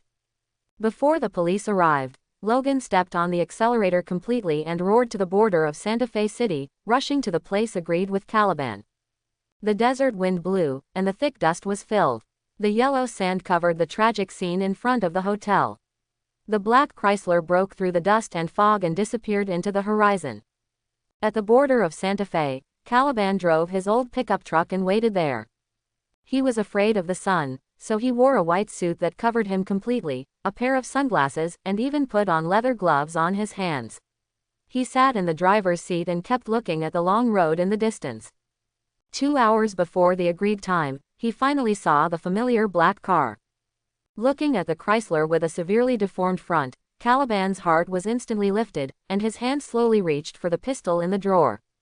It was not until the car approached that he saw Logan in the driver's seat and breathed a sigh of relief. Charles in the back seat also breathed a sigh of relief, and at the same time he also noticed Laura in the black car, and instantly showed a loving face. It's the new mutants, the hope of our race. As his voice fell, the black car stopped next to the old pickup truck, and Logan got out with Gabriella and Laura. Caliban and the professor also hurried forward to greet them. Caliban looked at the two people behind Logan, his eyes full of vigilance, and said, "Logan, who are they?"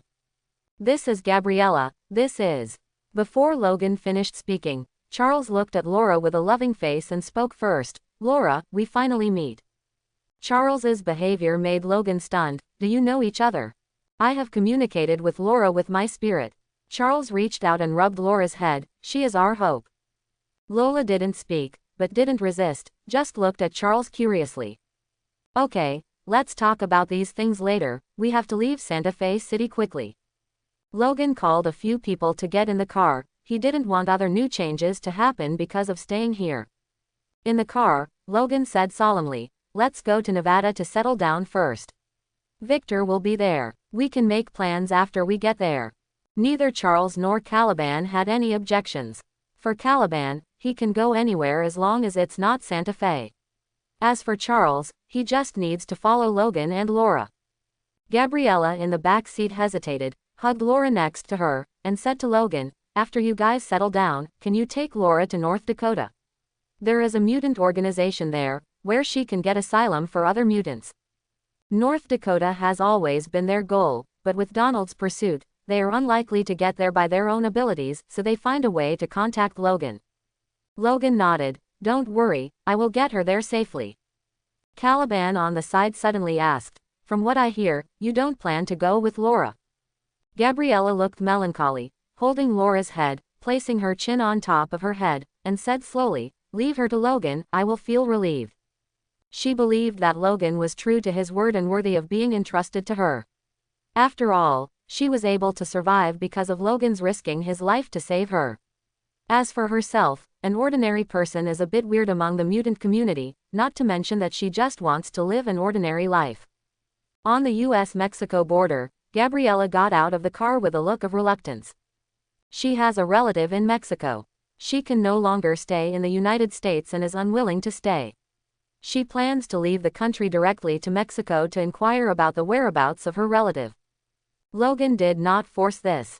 After all, Gabriella was just an ordinary person. The world of mutants was not suitable for her. She had her own ordinary life. Looking at Gabriella's back walking towards Mexico, there was even a little envy in Logan's eyes.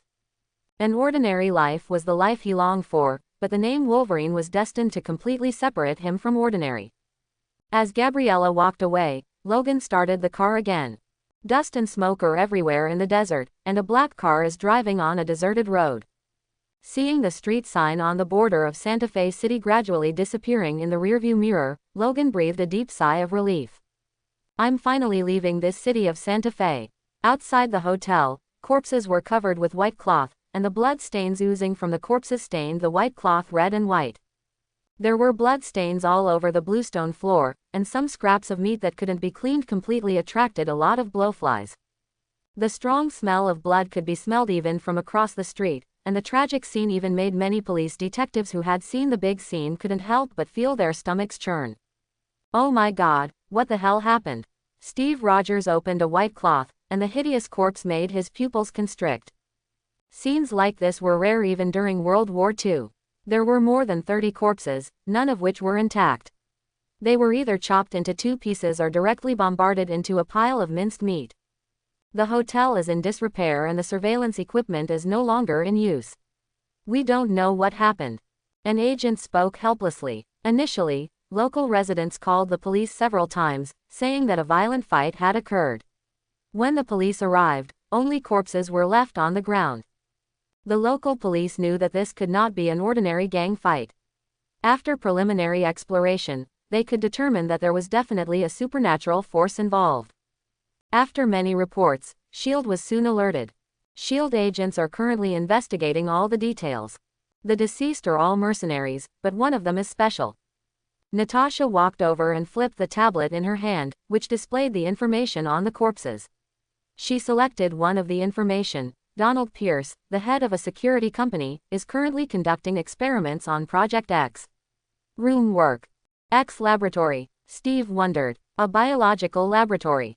Natasha paused, looked up at Steve, swallowed the words in her throat, and changed her words. I don't know exactly what it does. Fury may need to check it out. After preliminary exploration, it may have been done by mutants. The cutting positions of many body parts are already ripe. Natasha looked at the corpses on the ground. The smell of burning corpses lingered for a long time. Mutants. This unfamiliar term once again made Steve slightly stunned. Frozen for 70 years, he missed the most glorious period of mutants, and in his time, the concept of mutants had not become popular. A human whose gene has mutated and has superpowers. Natasha shrugged, but they are almost extinct, and there are very few traces of their activities now. Before the freeze, I knew some humans with superpowers. Steve nodded understandingly, squatted down, and carefully inspected the corpses. After a while, he said, it seems that the murderer is not weak.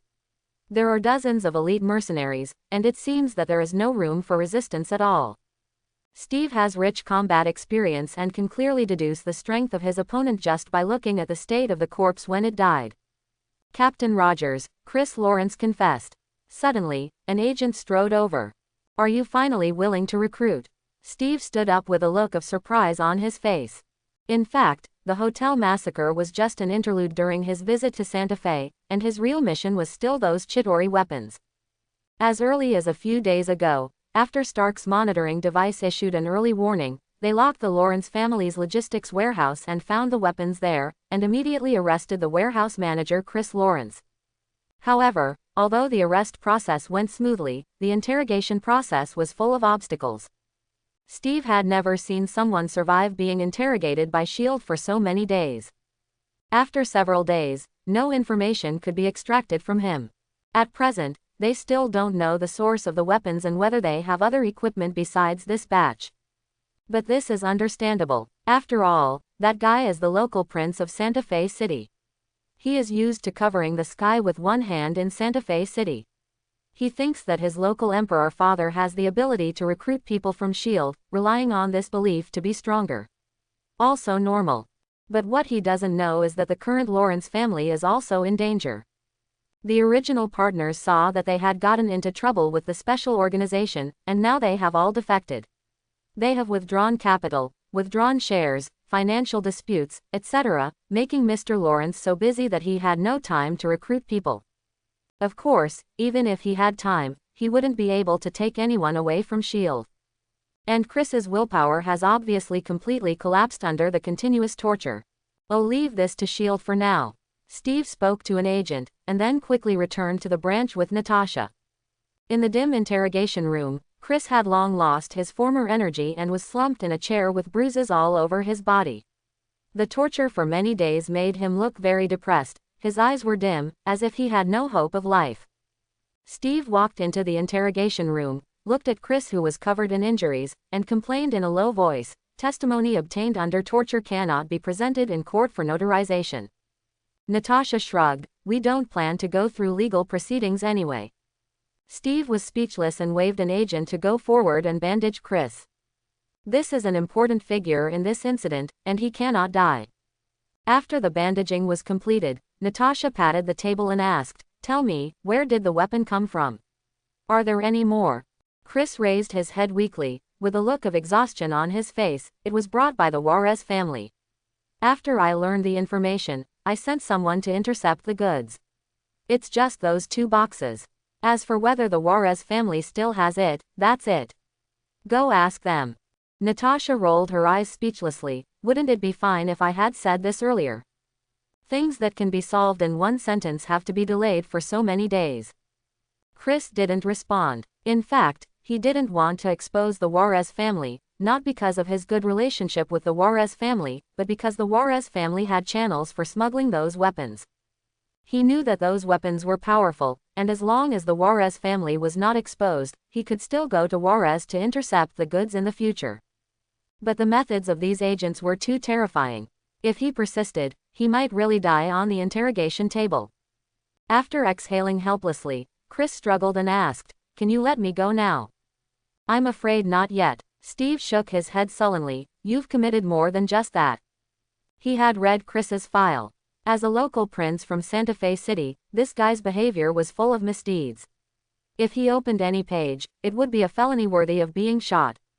For example, in order to open a factory, the whole family of the residents on the selected site were killed. Loan sharking forced countless people to break up their homes and hang themselves, open underground casinos, trade in organs, abduct women, etc.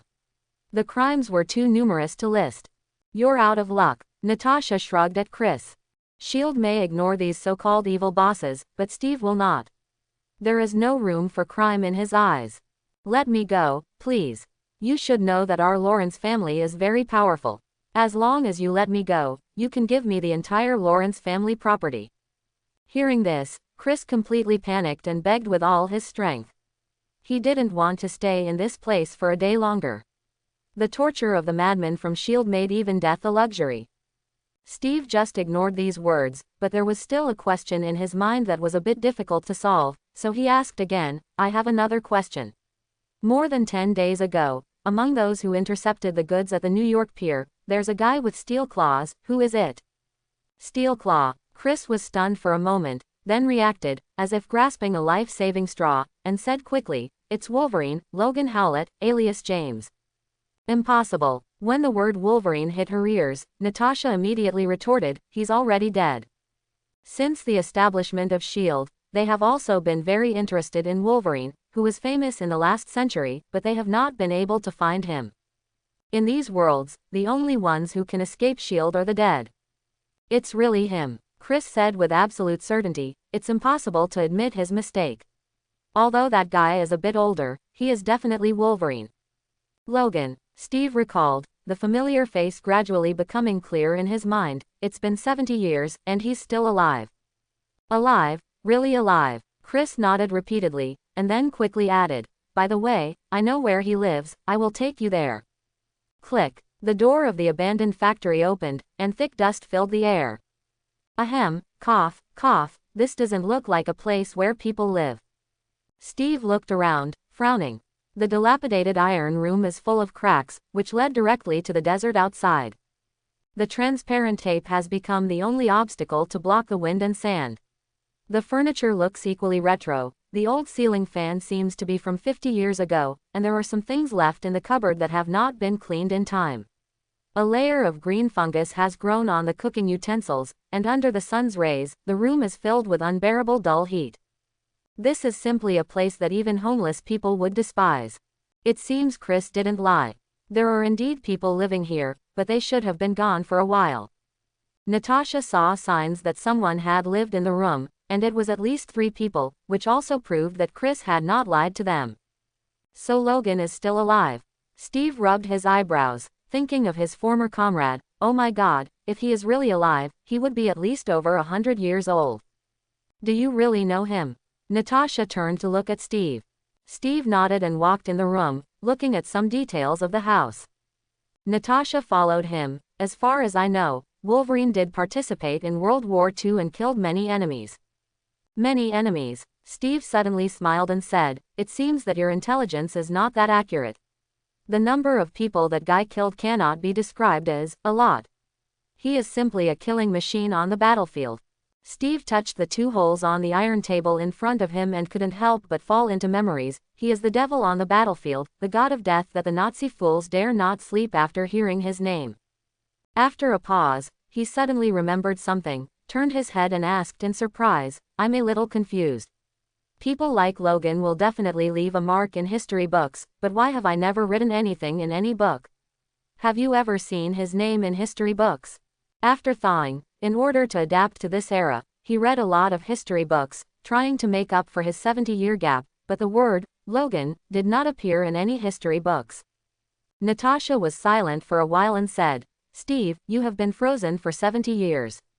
Too many things have happened during this period. I will explain it to you slowly later. Natasha decided to avoid this problem. There were many things that Steve didn't necessarily need to know. However, Natasha's intentional evasion did not dispel Steve's doubts. I have to find Logan. There are too many mysteries about him. Not only were there issues that were not recorded in history books, but there was also the confrontation on the New York pier. He didn't believe that Logan would forget his old comrade, but why didn't he recognize him? Moreover, with Logan's ability, he would not live in such a dilapidated environment. As long as he wanted to, he could definitely become a respected superhero like himself, but why would he choose to live in seclusion? Perhaps only Logan himself knows the answers to these mysteries. Natasha saw Steve's persistence, paused and said, "The one with steel claws is not necessarily Wolverine." "What's the meaning?" Steve turned his head in surprise. Natasha thought for a moment and explained, "There are many mutants, and they all have various special abilities. They may just happen to be similar, and the current biotechnology allows some people to master the abilities of other mutants. Maybe we will meet that's not the Wolverine you know."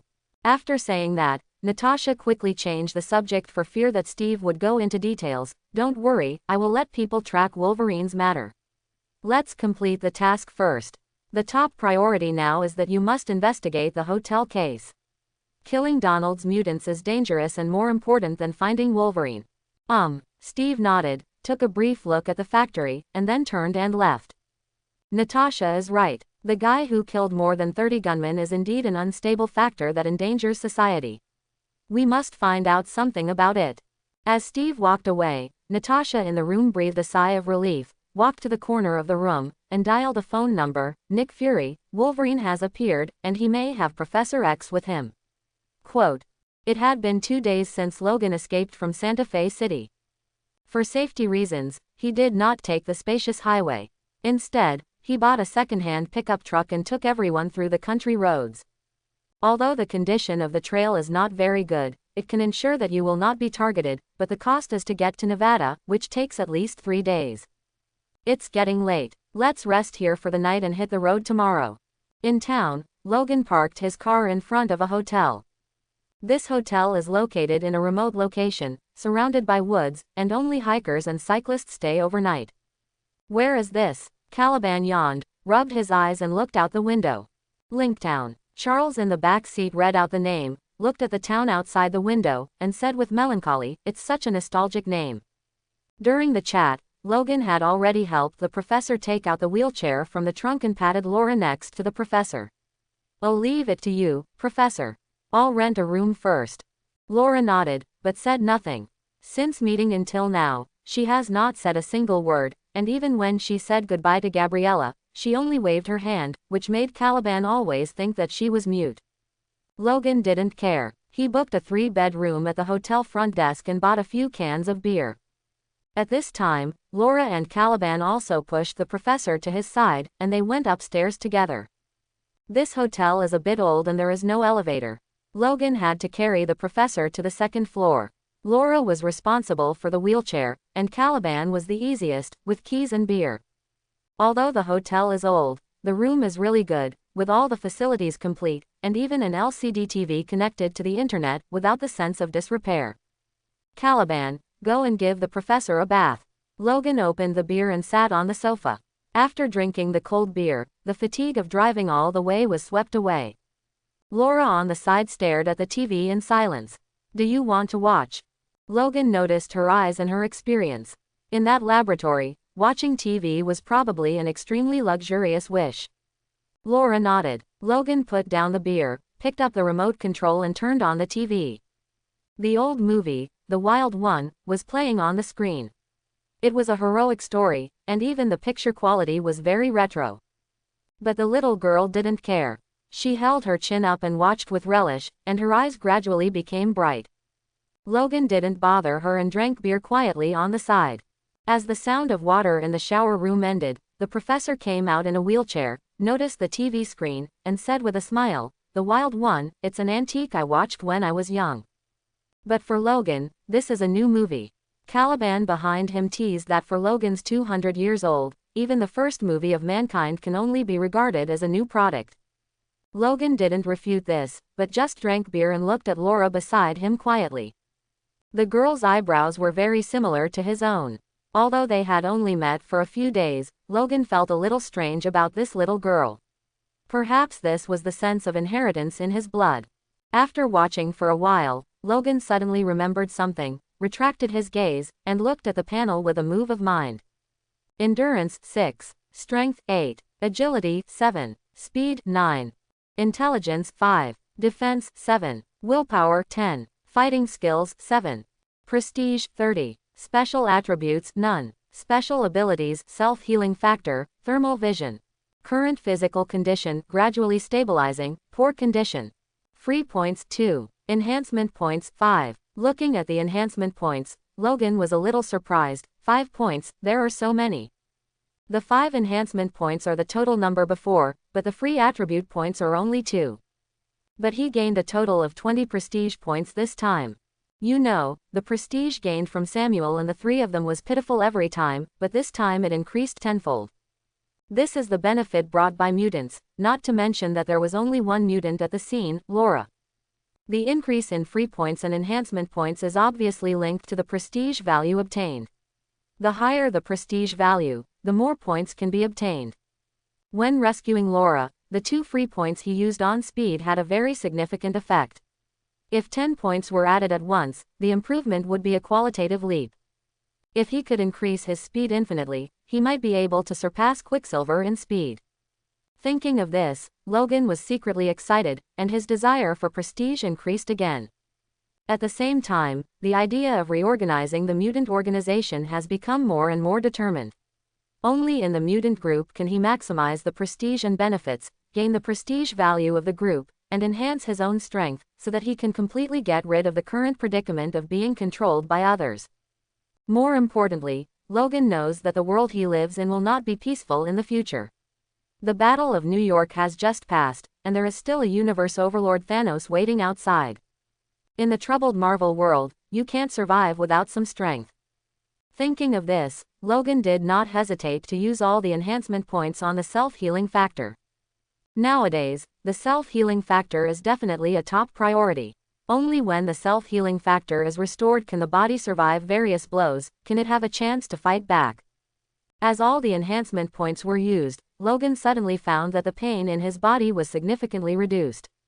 As he grew older, his body inevitably suffered from some geriatric diseases. Either his muscles became sore or his limbs swelled. In short, he became uncomfortable everywhere due to the decline in body functions. But now, these symptoms are obviously weakening. Although they are not completely improved, they are much easier than before. Current physical condition is gradually improving. The effect seems to be better. Logan murmured secretly in his heart, subconsciously clenching his fists, contracting his muscles and then relaxing them, feeling the changes in his body. Including this time, he spent a total of 8 enhancement points on the self-healing factor. The effects of the first few times were not obvious. Logan did not feel any substantial changes. Apart from coughing less, the rest did not help at all. But this time, his body seemed to be relieved, and his breathing became smoother in his chest. Perhaps the reason is that the enhancement has reached a certain critical point. Before the critical point, no matter how many enhancements are made, the changes that can occur will not be too great. And once it exceeds the critical point, it will be a brand new transformation. Just like prestige points, new abilities will be activated after reaching a certain threshold. But now Logan cannot determine the specific values of these critical points. Logan, your hair. Caliban's sudden shout interrupted Logan's thoughts. He pointed at Logan's head with a look of shock on his face. Hair. Logan touched it subconsciously and asked in confusion, "What's wrong with my hair?" There seems to be a lot less gray hair. Charles also noticed the change in Logan, pushed his wheelchair in front of Logan, touched Logan's hair, and looked surprised. The reaction of the two made Logan a little surprised. He quickly stood up and walked to the mirror, carefully pulling the messy hair on his head. After the inevitable decline of age, his body developed many characteristics of the elderly, including these hairs. At first, it was just the temples that gradually turned white, then some of the hair in front of the forehead gradually changed color, and finally the number of white hairs could even compete with that of black hairs. In addition, there are wrinkles on his face. The deep wrinkles make him look really old. But now, these white hairs have turned black again. Except for the temples, which are still gray, the other hair on the head has returned to black, and even the hair is shinier than before. There are also fewer wrinkles on the face, and the loose skin is gradually returning to its original tight appearance. If you just look at his face, he is at least 10 years younger at this time. How is this done? Caliban came to the mirror and looked up and down curiously. Not only Logan's hair and face, but also the skin on his arms had changed.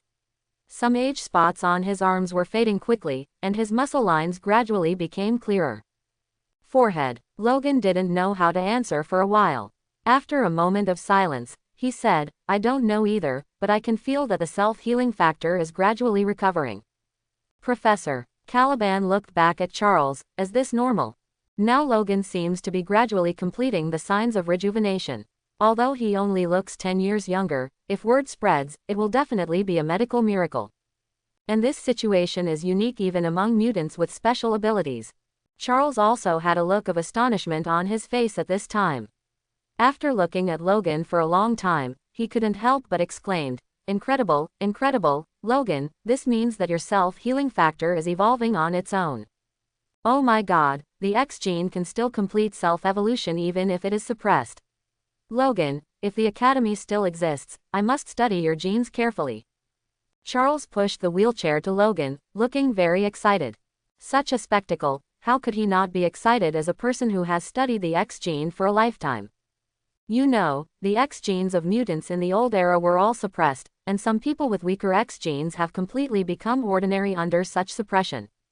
It is also because of such suppression that Logan's self-healing factor cannot function normally, causing Logan to age rapidly in the past 10 years.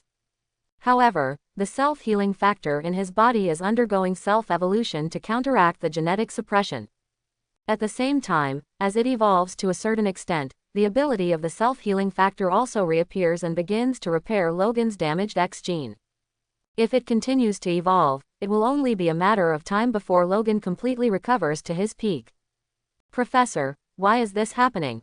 Caliban looked at Logan curiously. He even envied the changes in him. Everyone wanted to be younger. Maybe the healing factor has adapted to the new environment. Charles looked at Logan and made his own guess. There is no inspection equipment now, and he doesn't know what the reasons are for these changes in Logan. After a pause, Charles suddenly said seriously, but in any case, you have to pay attention in the future. The changes in the X gene must not be known to others. The X gene has changed, and it has changed in the famous Wolverine. This is heavy news for any laboratory that studies the X gene. If it spreads out, the hunt they encounter will be 100 times more serious than it is now. Logan nodded. He naturally knew this, so he would not use the thermal vision unless it was absolutely necessary. After talking for a while, Logan looked out the window. It was already night, and it was pitch black outside the window. The stars began to scatter starlight in the night sky. He picked up his clothes and walked into the bathroom. He needed to take a shower. After running around for several days, he was full of sweat and stench, and his sticky body made people feel extremely uncomfortable. But when he turned on the shower, he found that not a drop of water flowed out. Logan patted the water pipe, but it didn't work. It seems that the water is out. He frowned and walked out of the bathroom. As soon as he finished speaking, there was a sudden movement at the door of the room. Dong dong dong. Several people turned their heads and stared at the door in an instant. Caliban even reached for the pistol. Now their crisis is not resolved. Maybe hundreds of people are chasing them. Everything must be done with extreme caution. Logan walked to the door and looked out through the cat's eye vigilantly. After finding that there was only a middle-aged man at the door, he opened the door with confidence. Hello, sir, my name is Jack, the son of the owner of this hotel. As soon as the door opened, Jack introduced himself with a smile.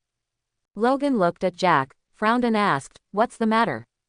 Jack smiled awkwardly and said, "I'm very sorry, there is a problem with the water pipe in the store, and now the whole hotel is forced to temporarily stop water.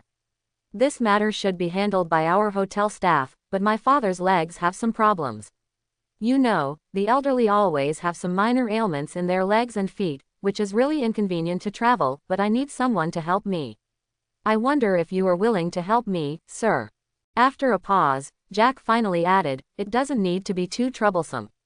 Just go a few kilometers away to replace a small section of the water pipe, and it will only take half an hour." Logan thought about it and nodded in agreement. After all, he finally got a night's rest during his escape, and he didn't want to have no water to take a shower on this rare night. Jack nodded gratefully. "Then let's go, thank you for your help."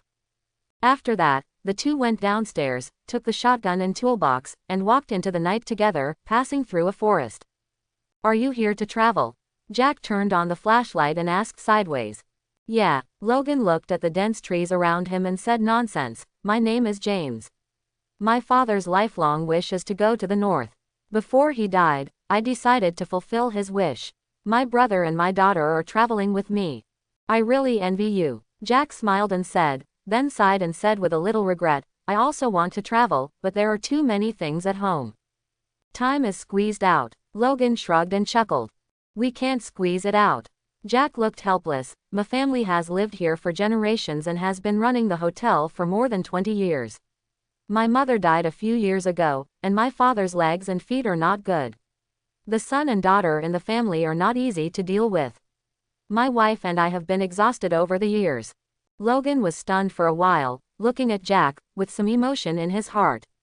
The other party's life is exactly what he asked for, instead of fleeing around the world with a group of people. Sighing, Logan smiled bitterly. "Sometimes a happy family is more important than any beautiful scenery. Your current life is envied by many people." Jack smiled. Bang. However, just as the voice fell, there was a sound of heavy objects hitting the side, accompanied by a burst of animal calls. "Not good." Jack was shocked, and hurriedly pulled Logan to squat, quickly turned off the flashlight, hid behind a tree, put his finger in front of his lips, signaled Logan not to speak loudly, and whispered, "It's a wild boar." "Wild boar?" Logan was a little surprised. Jack nodded. "Wild boars are very common here. They always like to run into the town. Over the years, they have smashed many shop windows and even injured people, making the people in the town anxious. Later, someone organized a hunting season, and the number of wild boars decreased, but they still appear frequently. These guys are extremely irritable. It's not good news to be targeted by them." While speaking, Jack held up the shotgun and paid attention to the surrounding movements. After waiting for a long time, he made sure that there was no movement, and then he stood up and said, "It seems to have run away, let's go." Logan nodded and followed Jack. Their destination was the dispatch room in the forest, where water was diverted from the main pipeline to each household. As soon as the two arrived, Logan noticed that the pipeline had broken, and a large amount of water was gushing out of the pipeline, splashing continuously, forming streams on the ground. Seeing this, Jack hurried into the dispatch room and turned off the water valve, and the splashing water pipe stopped. Looking at the broken water pipe, Jack said helplessly, "This should be the government's job, but the water source government in Link Town never repairs it. Those guys only collect money. Even if we find government officials, it's useless. They will only use various methods to tease us." As he said, Jack squatted down, opened the toolbox and asked Logan to help, removed the broken pipe, and then replaced it with a new one. In order to ensure that the town can use water normally, most of the time it is the sheriff and I who repair these pipes, sometimes we have to come in the middle of the night. While installing the new pipe, Jack couldn't help but complain, "If the government department doesn't care anymore, I don't think we have to pay the money." As he said, the water pipe was assembled, Jack reopened the valve, and the newly replaced water pipe worked normally, and water flowed back to the town. Perfect. Jack looked at the repaired water pipe with satisfaction and wiped the sweat from his forehead. Bang. However, as soon as the voice fell, a wild boar suddenly ran out in the night. The wild boar, which was raised by all kinds of debris in the woods, looked very big. Its sturdy body was like a big bucket, and its black fur was almost completely hidden in the darkness. The wild boar waved its limbs and rushed towards Jack. Jack was frightened by the movement in the dark and fell to the ground, and the whole person was in a panic. With the speed and size of the wild boar, Jack would definitely be injured if he was hit. Looking at the flying wild boar, Jack was horrified and had no time to react. He could only stare wide-eyed. Seeing that the wild boar was about to hit Jack, Logan kicked out in a flash. Woo! The wild boar let out a dull roar, and its abdominal cavity instantly sank. The more than 150-pound body instantly flew up, completing a perfect parabola in the night and landing heavily. Thank you. Jack stood up from the ground with lingering fear. A wild boar weighing more than 100 pounds, with full speed, its power is like a pendulum, it can easily crash through the wooden board, and if it hits a vital part such as the heart, it may even cause the internal organs to burst and die instantly. At the same time, he couldn't help but look at Logan.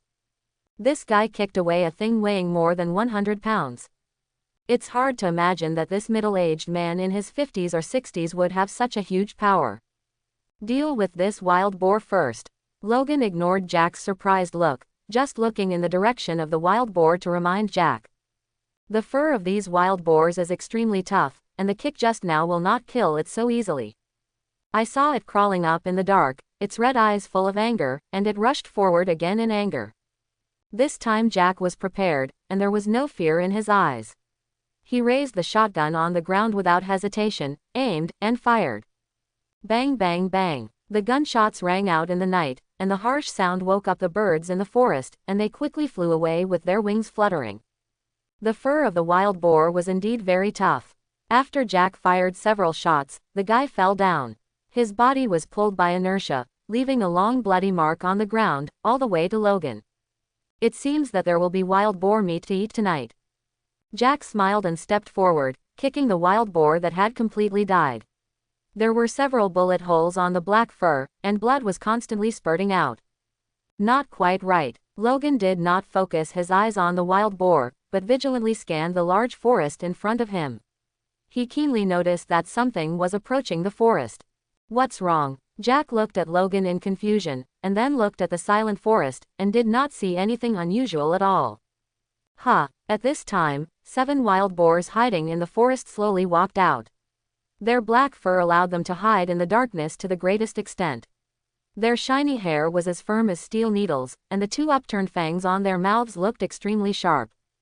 They lowered their heads, staring at Logan and the others with their scarlet eyes, and kept approaching them.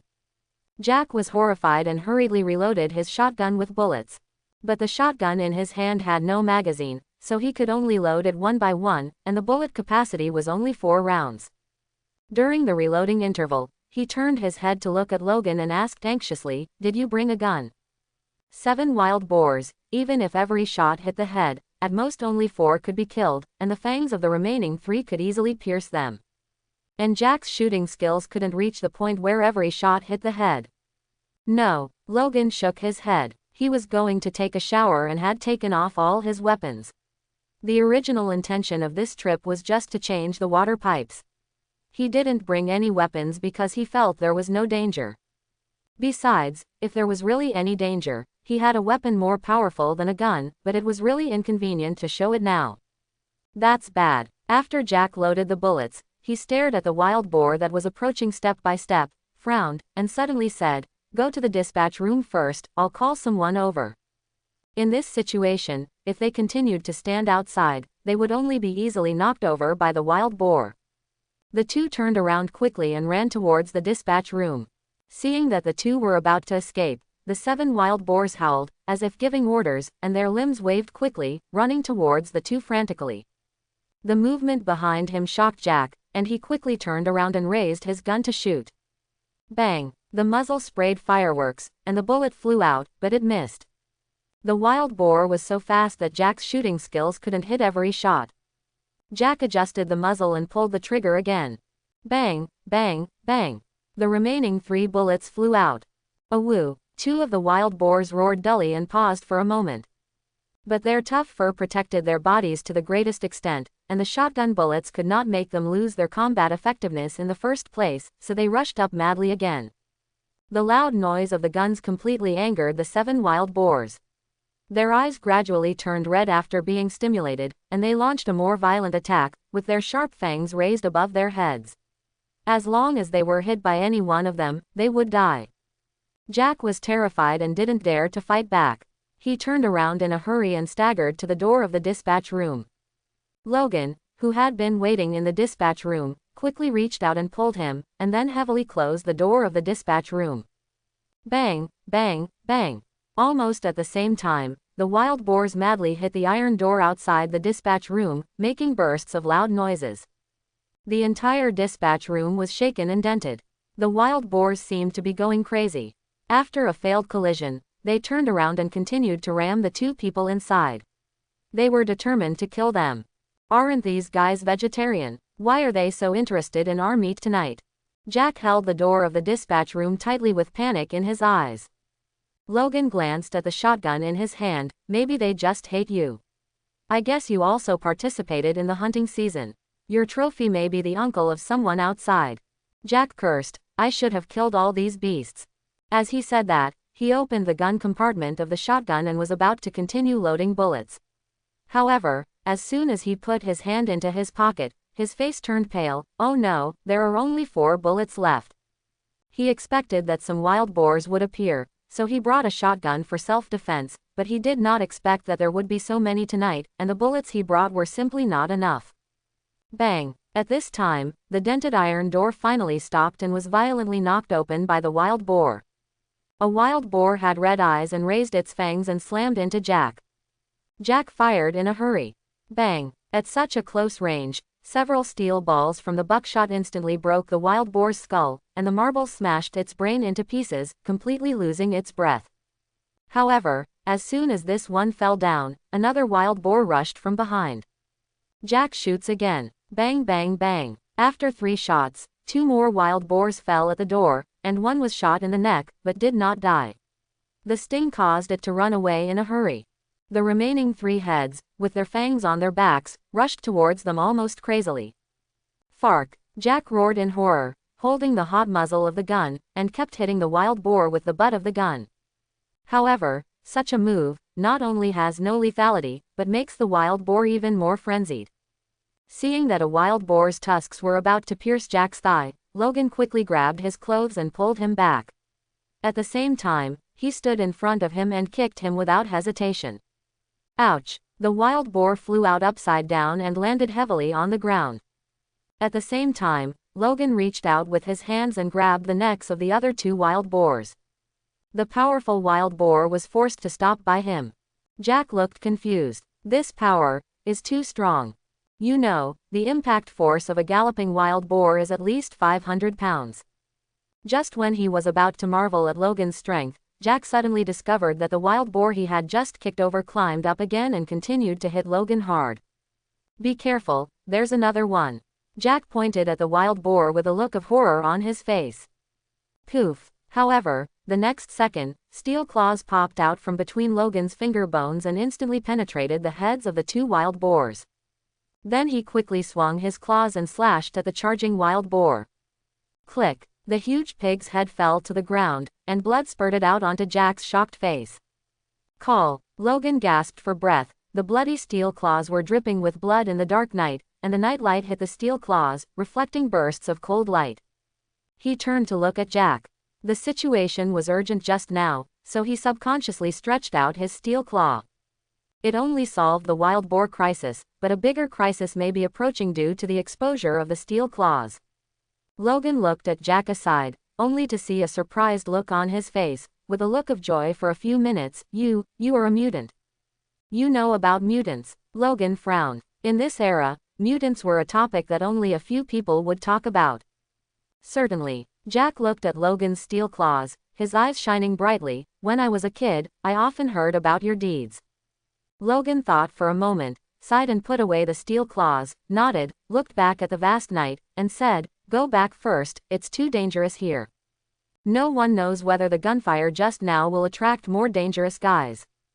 Jack also nodded repeatedly, but before leaving, he glanced regretfully at the wild boar carcasses on the ground. These are all good things, but it's too dark now and it's a big trouble to deal with, so I have to give up. Arriving in town, Logan returns to his hotel room. The professor had gone to bed at this time, and Laura and Caliban were sitting on the sofa watching TV. As soon as he entered the door, Caliban noticed the blood on his hands and asked nervously, What happened? I heard gunshots just now. Did those guys catch up with us? Laura's round eyes stared at the blood on Logan's hand with worry. Fine. Logan shook his head, walked into the bathroom and washed his hands, and said at the same time, We just killed a few wild boars that attacked us.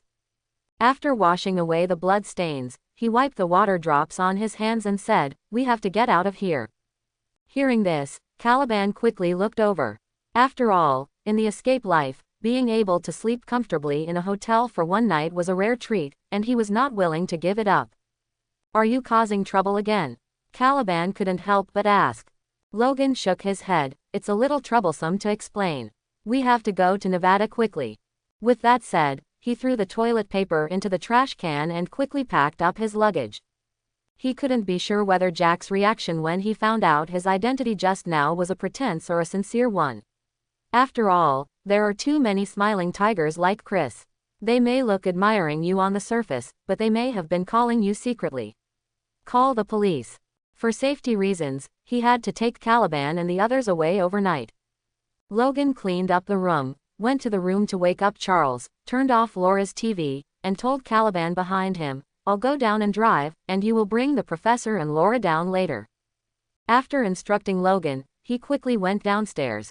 Just as he reached the top of the stairs, he suddenly noticed a lot of light flashing through the hotel door.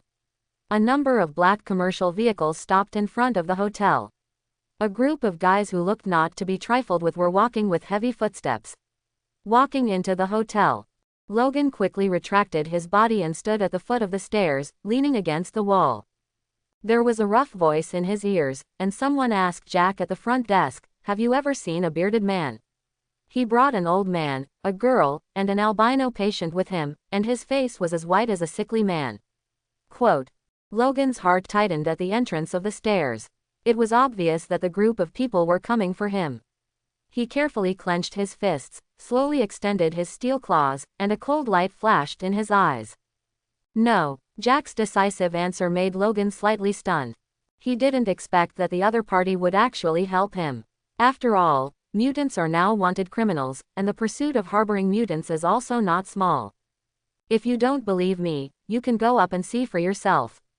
Our hotel didn't receive any guests today. Jack's voice came again, as if those guys didn't believe Jack's response just now. Logan quickly turned around, ran back to the room quietly, and carefully closed the door. Caliban, who was packing his things, looked stunned. What's wrong? Someone is catching up. Logan opened his mouth to explain, and at the same time quickly stuffed all the luggage they brought under the bed, decorating the whole room as if no one had been there. Caliban understood the seriousness of the matter and quickly stepped forward to help. After restoring the house to its original state, Logan looked around, opened the closet, carried Charles in, and said to Laura and Caliban, you guys come in too, don't make any sound. Laura nodded very cooperatively, and Caliban got into the closet, not forgetting to grab a pistol for self-defense. Fortunately, the wardrobe is big enough to fit 3 people. After closing the closet, Logan quickly turned off the lights and leaned against the door, putting his ear against the door and listening to the sounds outside. After a while, there was a sound of footsteps outside. Logan squatted behind the door alertly, his eyes cold and his fists clenched. At the same time, Jack was holding a bunch of keys, leading the way in front of several burly guys, using the keys to open one door after another. I told you, there is no one here. Jack's impatient voice came, after looking for so many rooms, you should believe what I say. Are you looking for this one too? Okay, wait, I'll look for the key. There was a sound of keys ringing, and Logan knew that Jack was deliberately stalling for time. Logan quickly ran into the back room, quickly closed the door, and listened carefully to what was going on outside. The door opened and Jack turned on the light. After the group of people simply glanced at the living room, they no longer wanted to waste time here and turned to check the next room. After waiting for more than 10 minutes, there was no movement outside, and the sound of a car starting could be heard downstairs. Logan quietly walked to the windowsill, opened the gap in the curtains, and let the professor and others out after making sure that the cars were far away. Several people sat on the sofa and breathed a sigh of relief. Were those Dr. Raya's people just now? Logan asked Laura. The girl remained silent, but nodded affirmatively. Logan frowned and cursed. Those guys are really haunting. I didn't expect that they would find my whereabouts so quickly. They really have a dog nose. We have to leave here. Caliban spoke worriedly. What happened just now made him feel scared. After all, he didn't have much combat power. On the contrary, his ability to chase mutants would make him a sheep falling into the wolf's mouth. Dong dong dong. At this time, there was a knock on the door. The people who had just put their minds at ease became alert again. Caliban hurriedly raised his pistol and stared at the door closely. Logan also walked over carefully, looked out through the peephole, and found that only Jack was standing outside the door. Then he waved his hand with relief. signaled Caliban to put down the pistol, and opened the door at the same time. Don't worry, they're gone. As soon as he opened the door, Jack smiled at Logan. Logan nodded gratefully. Thank you. You saved my life, this is what I should do. Jack shook his head, looked at the people in the room, and suddenly smiled. My wife made a lot of food, I need you to help me get rid of those delicacies, I wonder if you are free. Logan knew Jack's good intentions, nodded and said, I'm very happy, I'll talk to them. He turned to explain to Caliban and others, if we set off now, we may run into Dr. Raya's fools. They have just searched here and will not be back in a short time. It's safe for us to stay here. Caliban hesitated, and Laura remained silent. Charles smiled and said, then let's go have a meal together. I'm hungry. I hope everyone will support it and subscribe more.